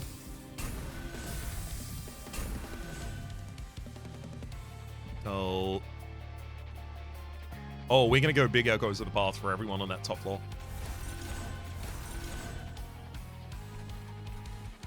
Oh, I don't even have a room up there. I can put the Chamber of Recall.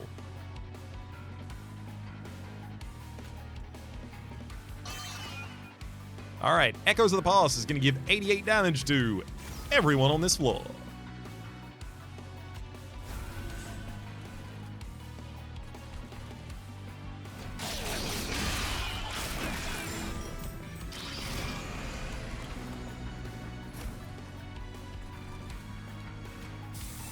Oh boy, we actually beat him on that bottom.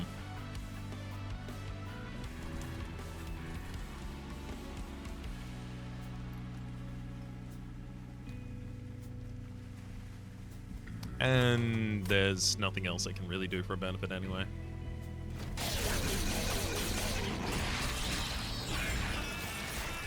Get him. Sentry turret rare. Infused immobile. Attacks immediately when an enemy moves. It's also fused weaponry.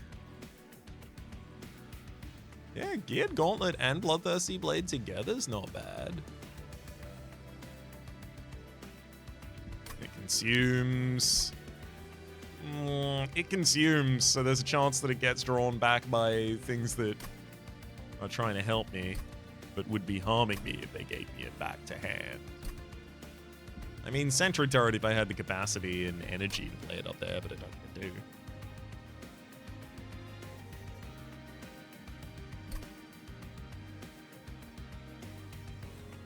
I'm leaning skip.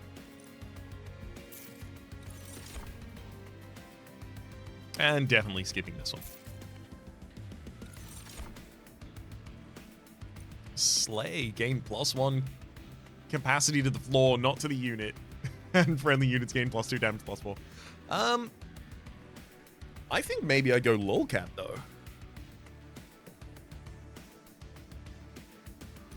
Also, that Gorgon, that's an upgrade for a spell. I don't use my spells to slay enemies, typically. Lolcat. Units gain +2/+4 for every 4 cards you have in your deck. And that is going to be +16. Seems pretty good. Basil's Horde is offering us a Soul. Banner, Unstable Vortex. Unstable Vortex is interesting, but with the Merchant of Arms having an upgrade, I'd really like to have as much money as possible when I go there, so... Basil's Hammer. On strike, apply armor 3 damage and armor 3 to friendly units. That's really good. Specifically because if I put it on the Bogworm, then the Bogworm, anytime it tramples, strikes another target. And so it's a way to gain a lot of armor.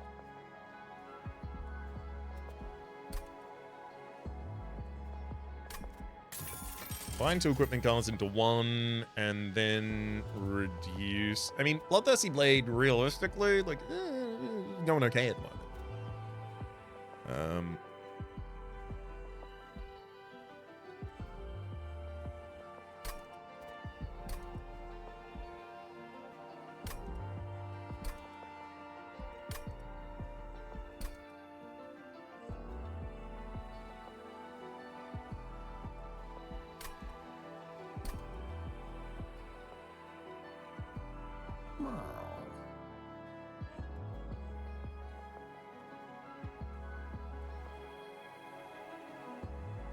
So another possibility here would be merge Hersel's Hammer with Iron Tongue for more sweep power, and then that costs 2 because they merged, and then make it cost 0 by making it deployable as well.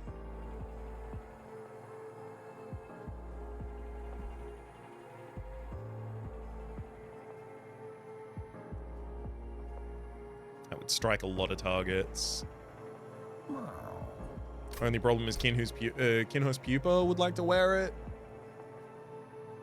So it needs Bogworm and Echo Right not to finish the line. I think it's probably a good idea still. I'm gonna combine you and you. I'm also gonna make you deployable for free.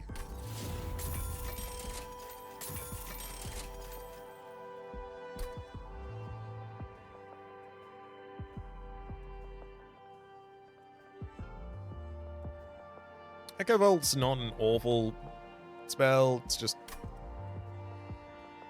not really what I want here, I don't think.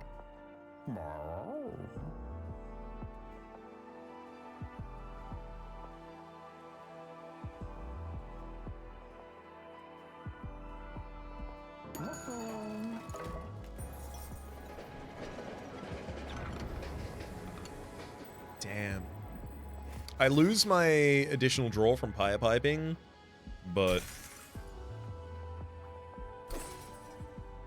Void Fragment, right? Ancient Pyre Tab, when you're out of energy, cards can be plus to the play to their cost and Pyre health. Great. And now Looming Dark Shard. When you draw a Blight or a Scourge, we have a lot of those in the deck because of the Pyre of Entropy. Gain 1 energy and draw a non-Blight, non-Scourge card. I had to give it the 50 health that was required to pick up that Looming Dark Shard. I was about to say I needed that. I feel like I wanted it strongly. Maybe needed would be a bit much. I'm not going to spend any money on removals here. My removals is incantabilize with bloom and malaise to your units. Got it. It's fine, I can let you send.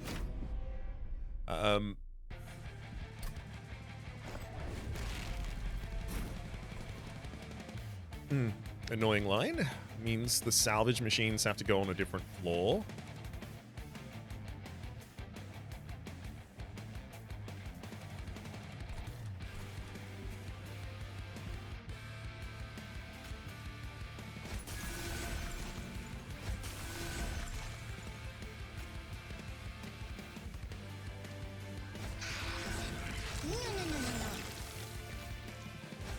Really want to have Quick on that Kinhurst, but I just don't.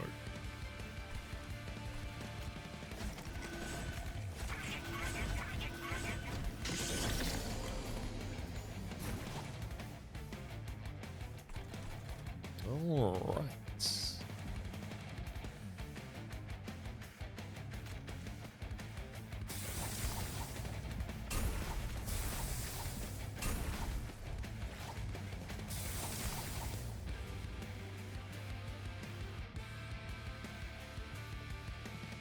Time to start salvaging, then Wormkin, and they are summoned in place.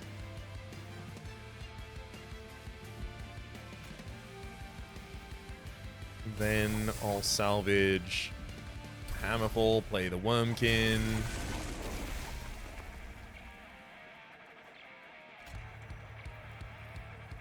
Geared Gauntlet helps prevent Echo Right from stealing away triggers of strike that Kinhurst people could get. And at the end, because everyone's hatched, yeah, I can give 72 damage to everyone up there.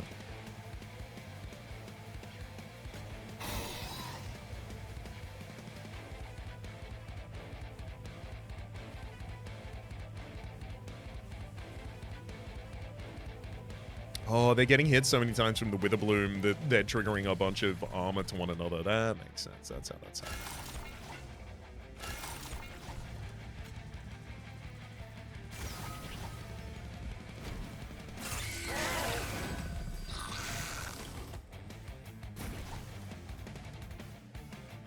Oh, a Bogfly's hatched.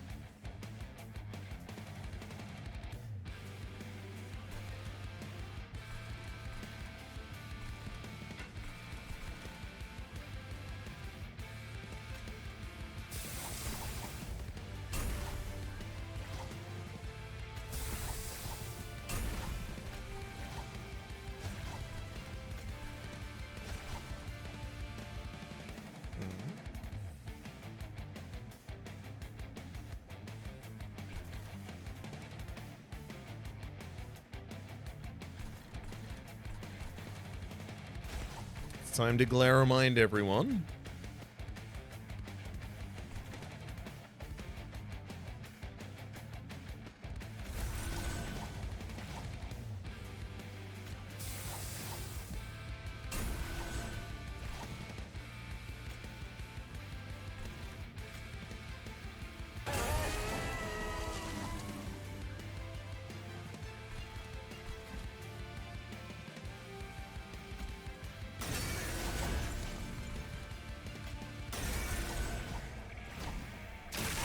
And I can afford 2 higher health though.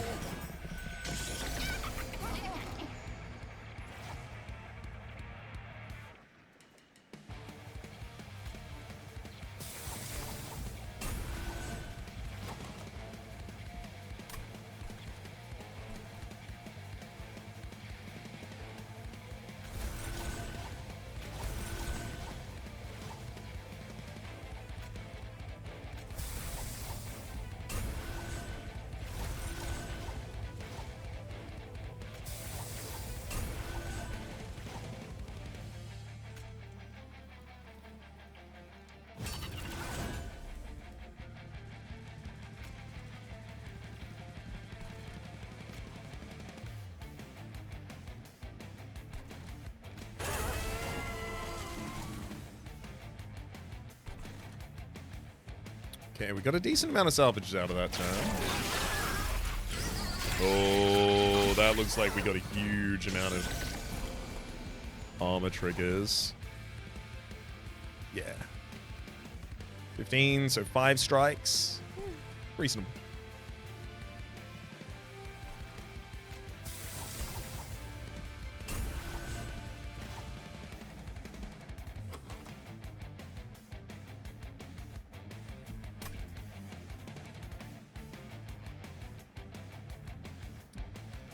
Guess Bogwormling gets that Bloodthirsty Blade back at this point.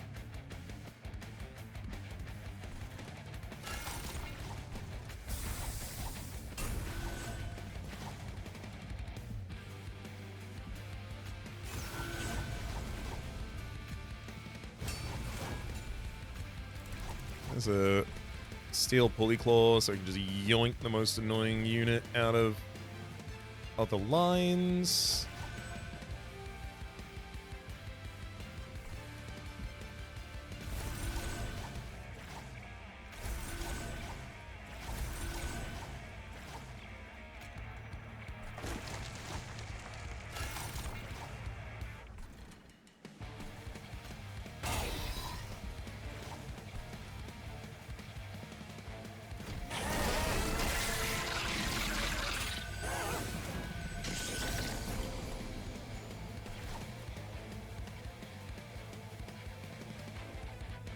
Beautiful work on the top line so far. Actually, we'll bias towards getting rid of the scrap metals first. Sorry, the vengeful shards first, then the scrap metal.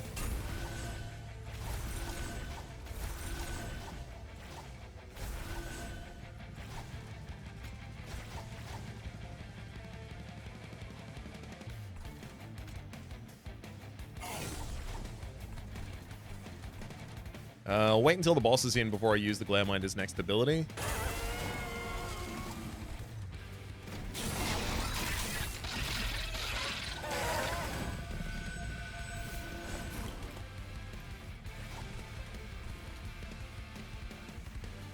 Get him.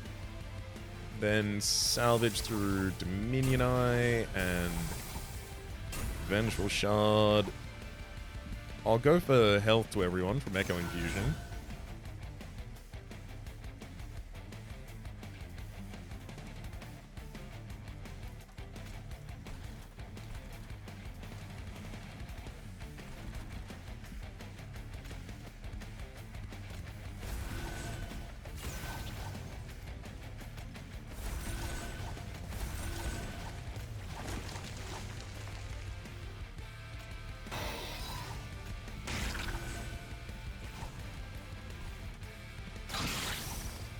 Oh, well.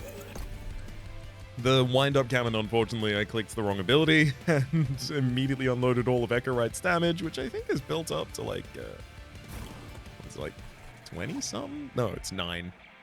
This makes it like 3,000 damage-ish.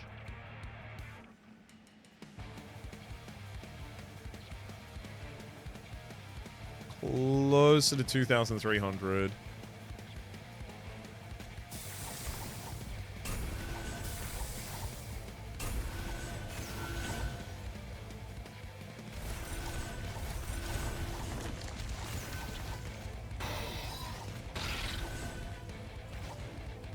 It's Glareminder who wants to use the ability there on turn 1.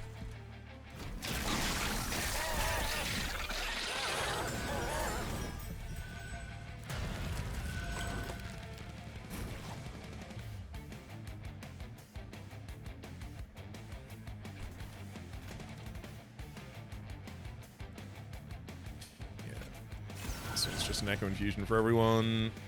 Give me a salvage. Scrap salvage. Scrap salvage.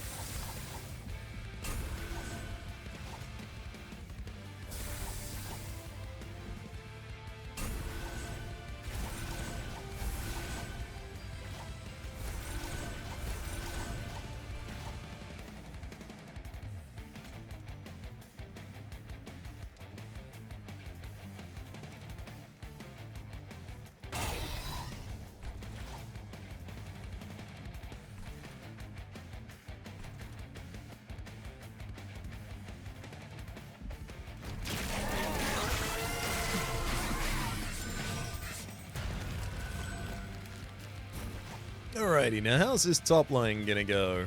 First things first, Echo right. Good burst, buddy. Second thing second, watch it win. Oh, the armor. Oh, that armor.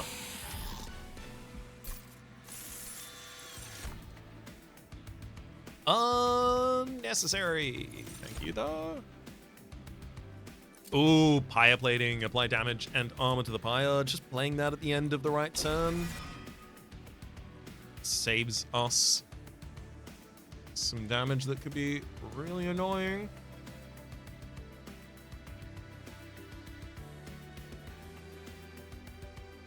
I'm leaning towards removing another Echo Break, so I will.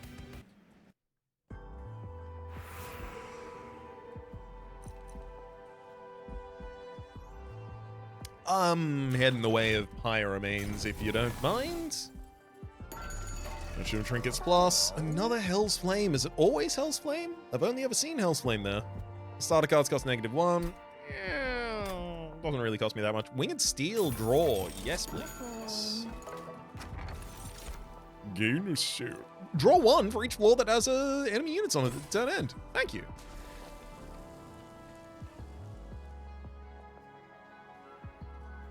As for our dupe,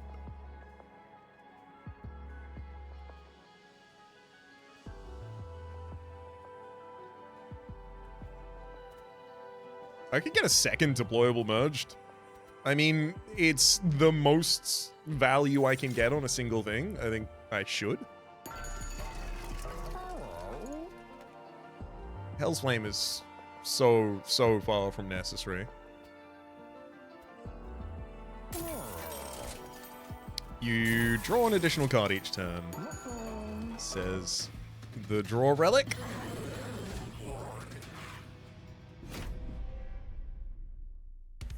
Alrighty then.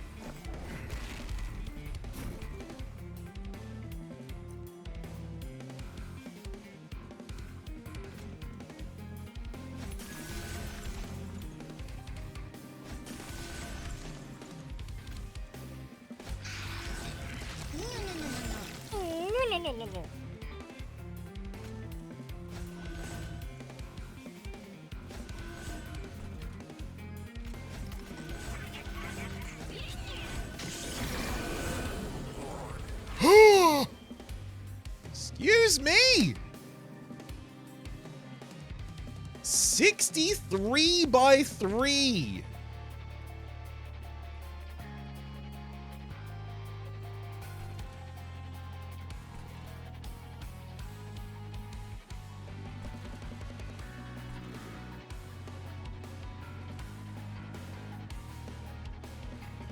Yeah, this isn't going to surprise you, but that's too much.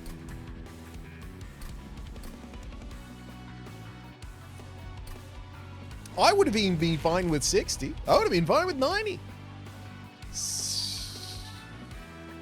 Too much how you proposed those, so I'm going to have to set up on a different line because you just literally win the fight on turn 1 if I don't.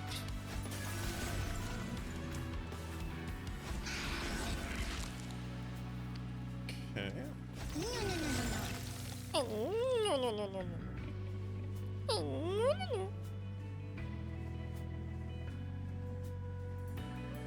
Oh, the plus 35 is from the... Why is it... At the end of combat! I thought it was at the end of the fight. At the end of combat, hit the front friendly unit on that floor. Oh, okay. At the end of combat. Why is it showing it'll do it here? There's no combat phase.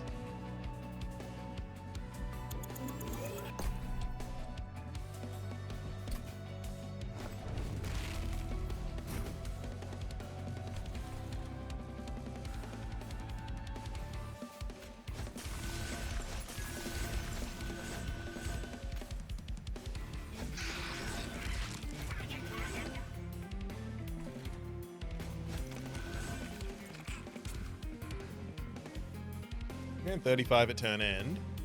Go up to 61. So I need to have 2 units on the top line in order to take all of the burst away from the boss.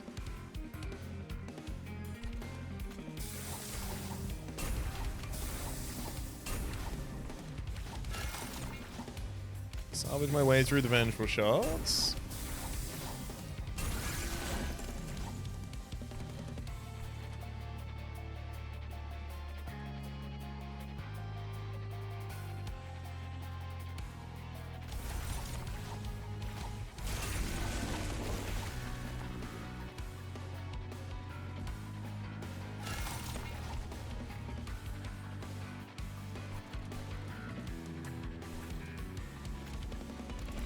Get Bully Claw down, and I'll pull up the Mother's Amalgam.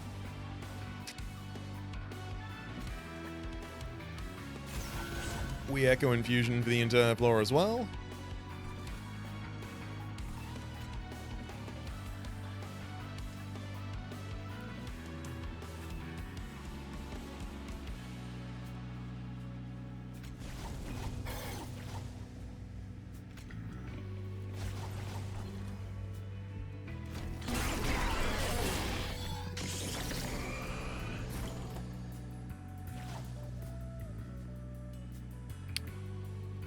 Okay, still showing lethal. I'm still not cool about that.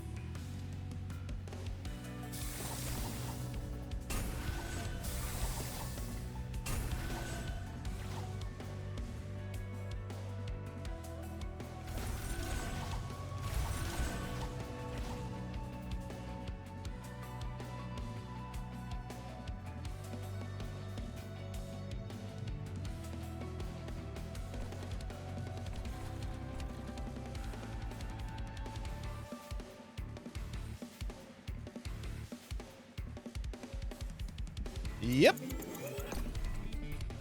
God, it would be so nice to have quick. We are going to have to do the battle from the very first turn, and I need to have 3 units on the top line. Does it have trample? How did it?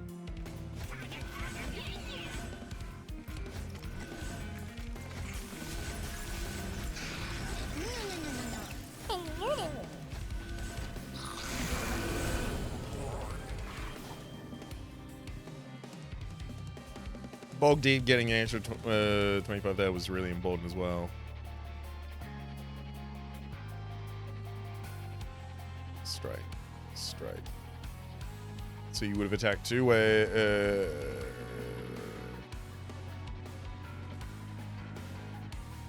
Okay, this should work.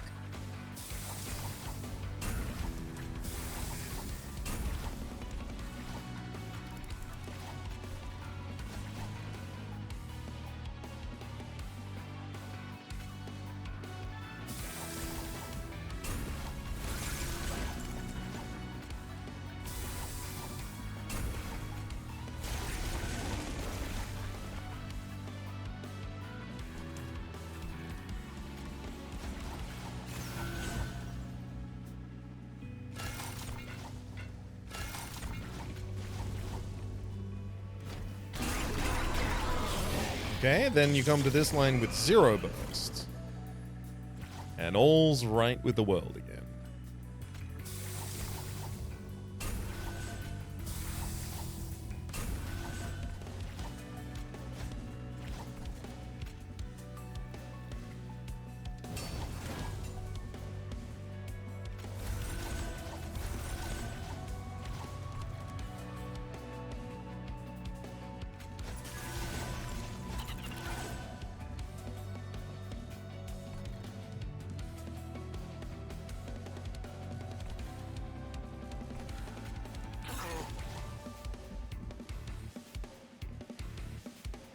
Okay.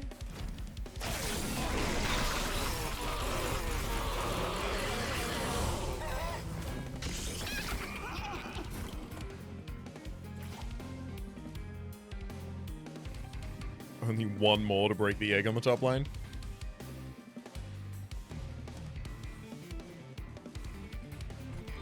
Can't really do it at the speed I'll need to, though.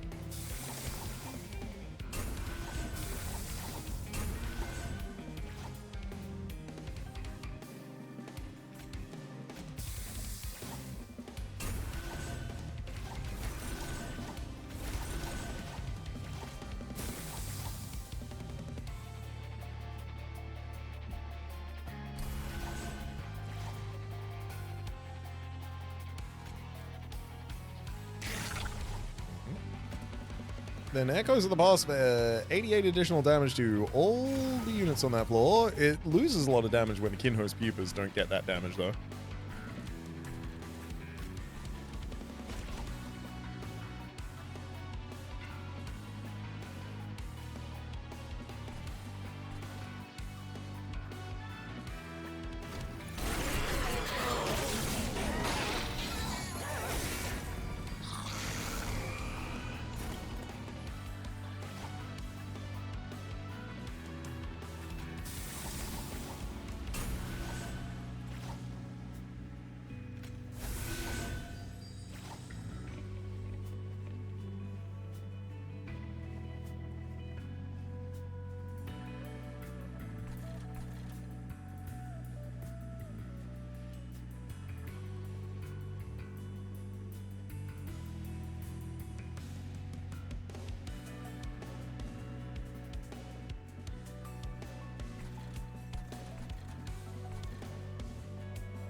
The malaise is growing really, really high on all our units.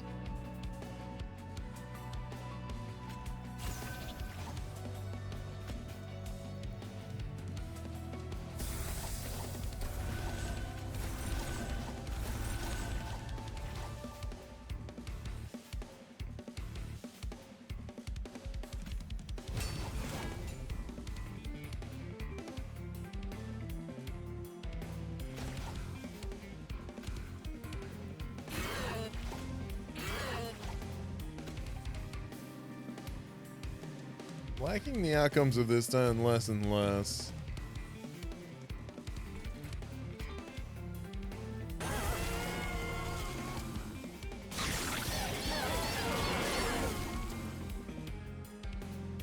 I lose Echo Right due to Wither Blooms on both sides. I don't even know how I would be able to stop those Wither Blooms.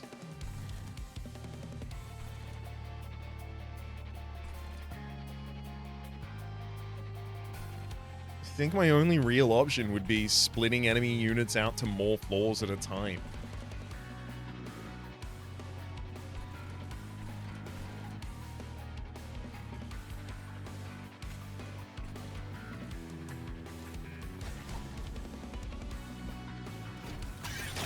I think unfortunately I'm in a position where basically only Quick would have changed the outcome here.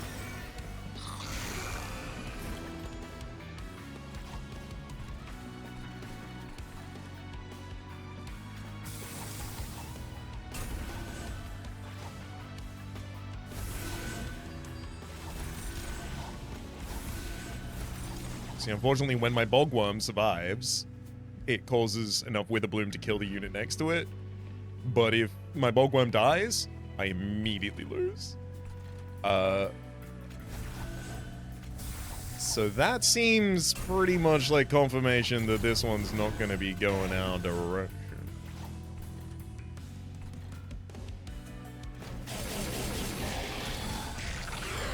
I don't see how I can get another 5,000 damage out here.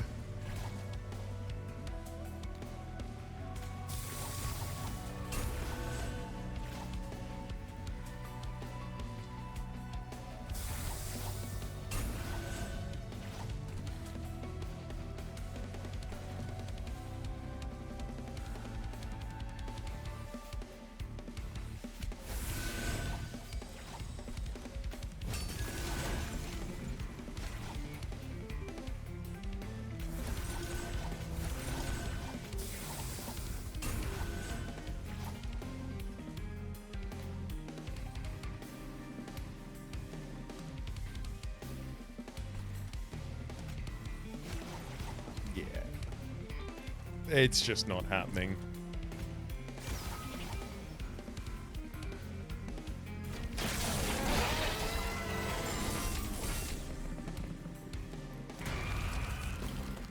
I don't think that last turn was good at all, but since seeing that I was going to be losing Echo Right and that I was not capable of keeping the rest up, I have pretty much understood that I just don't have the ability to kill Earth before the allotments of Malaise and Witherbloom cause my floor to be able to have to kill all of its own friends. Oh, the hatchery was going so well. Just gonna salvage out the rest of his hand. There you go. Got him. Bunch of damage for all of us. The damage Lilith is actually taking is only from Corruption and Reap. Oh, and Witherbloom. Like,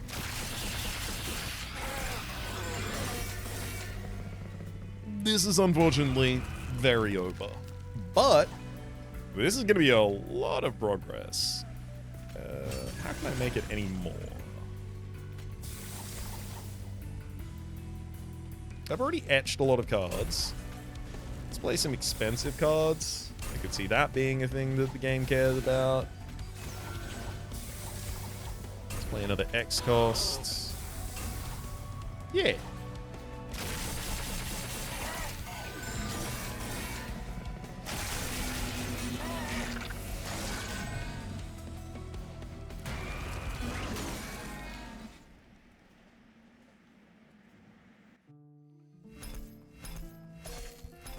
Thankfully, we also have our secondary benefit of this run, which is Wormkin and Railforged leveling up.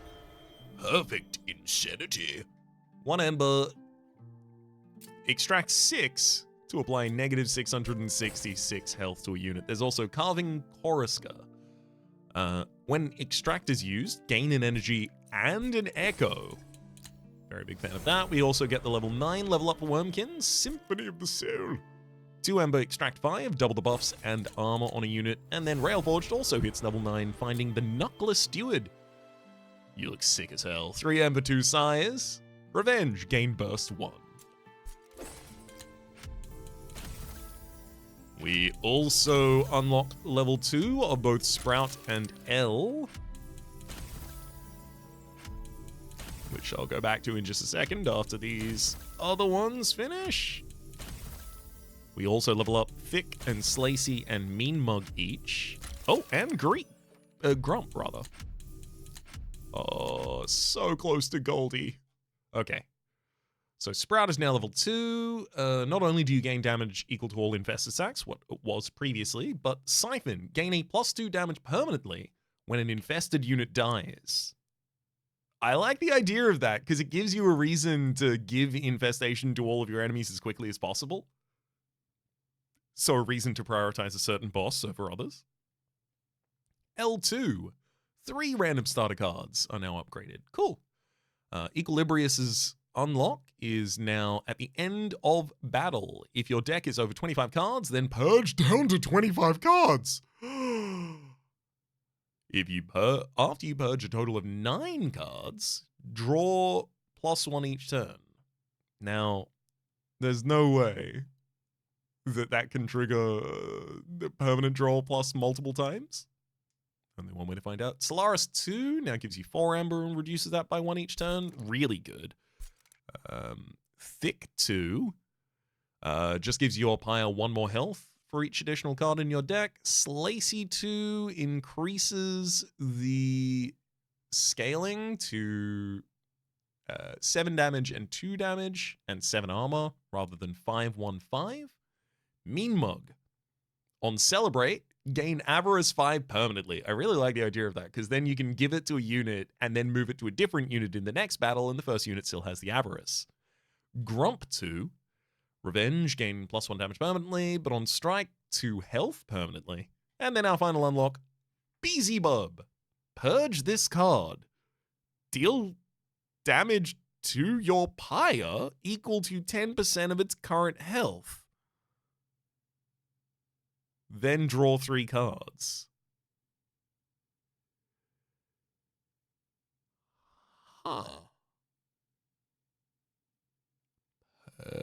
purge this card.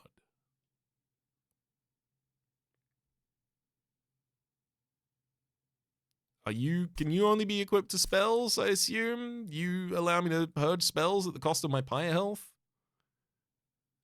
As well as draw cards. Which, that's always pretty good. Let's jump back to the Rift Station. We've got more souls to unlock for our next piece of dialogue. But I can still jump back to the Covenant Outpost and give you this piece of dialogue. My name is Rhapsody. The name of the game has been Monster Train 2. Top left is the series playlist for all my content on the game, past, present, future. I'm so glad that the third run at least pulled itself together to do something. Would have been real awkward to stumble 3 times and do nothing. Hopefully you've been enjoying yourselves. A special thanks this episode to Zoe, and hopefully we'll see you next time.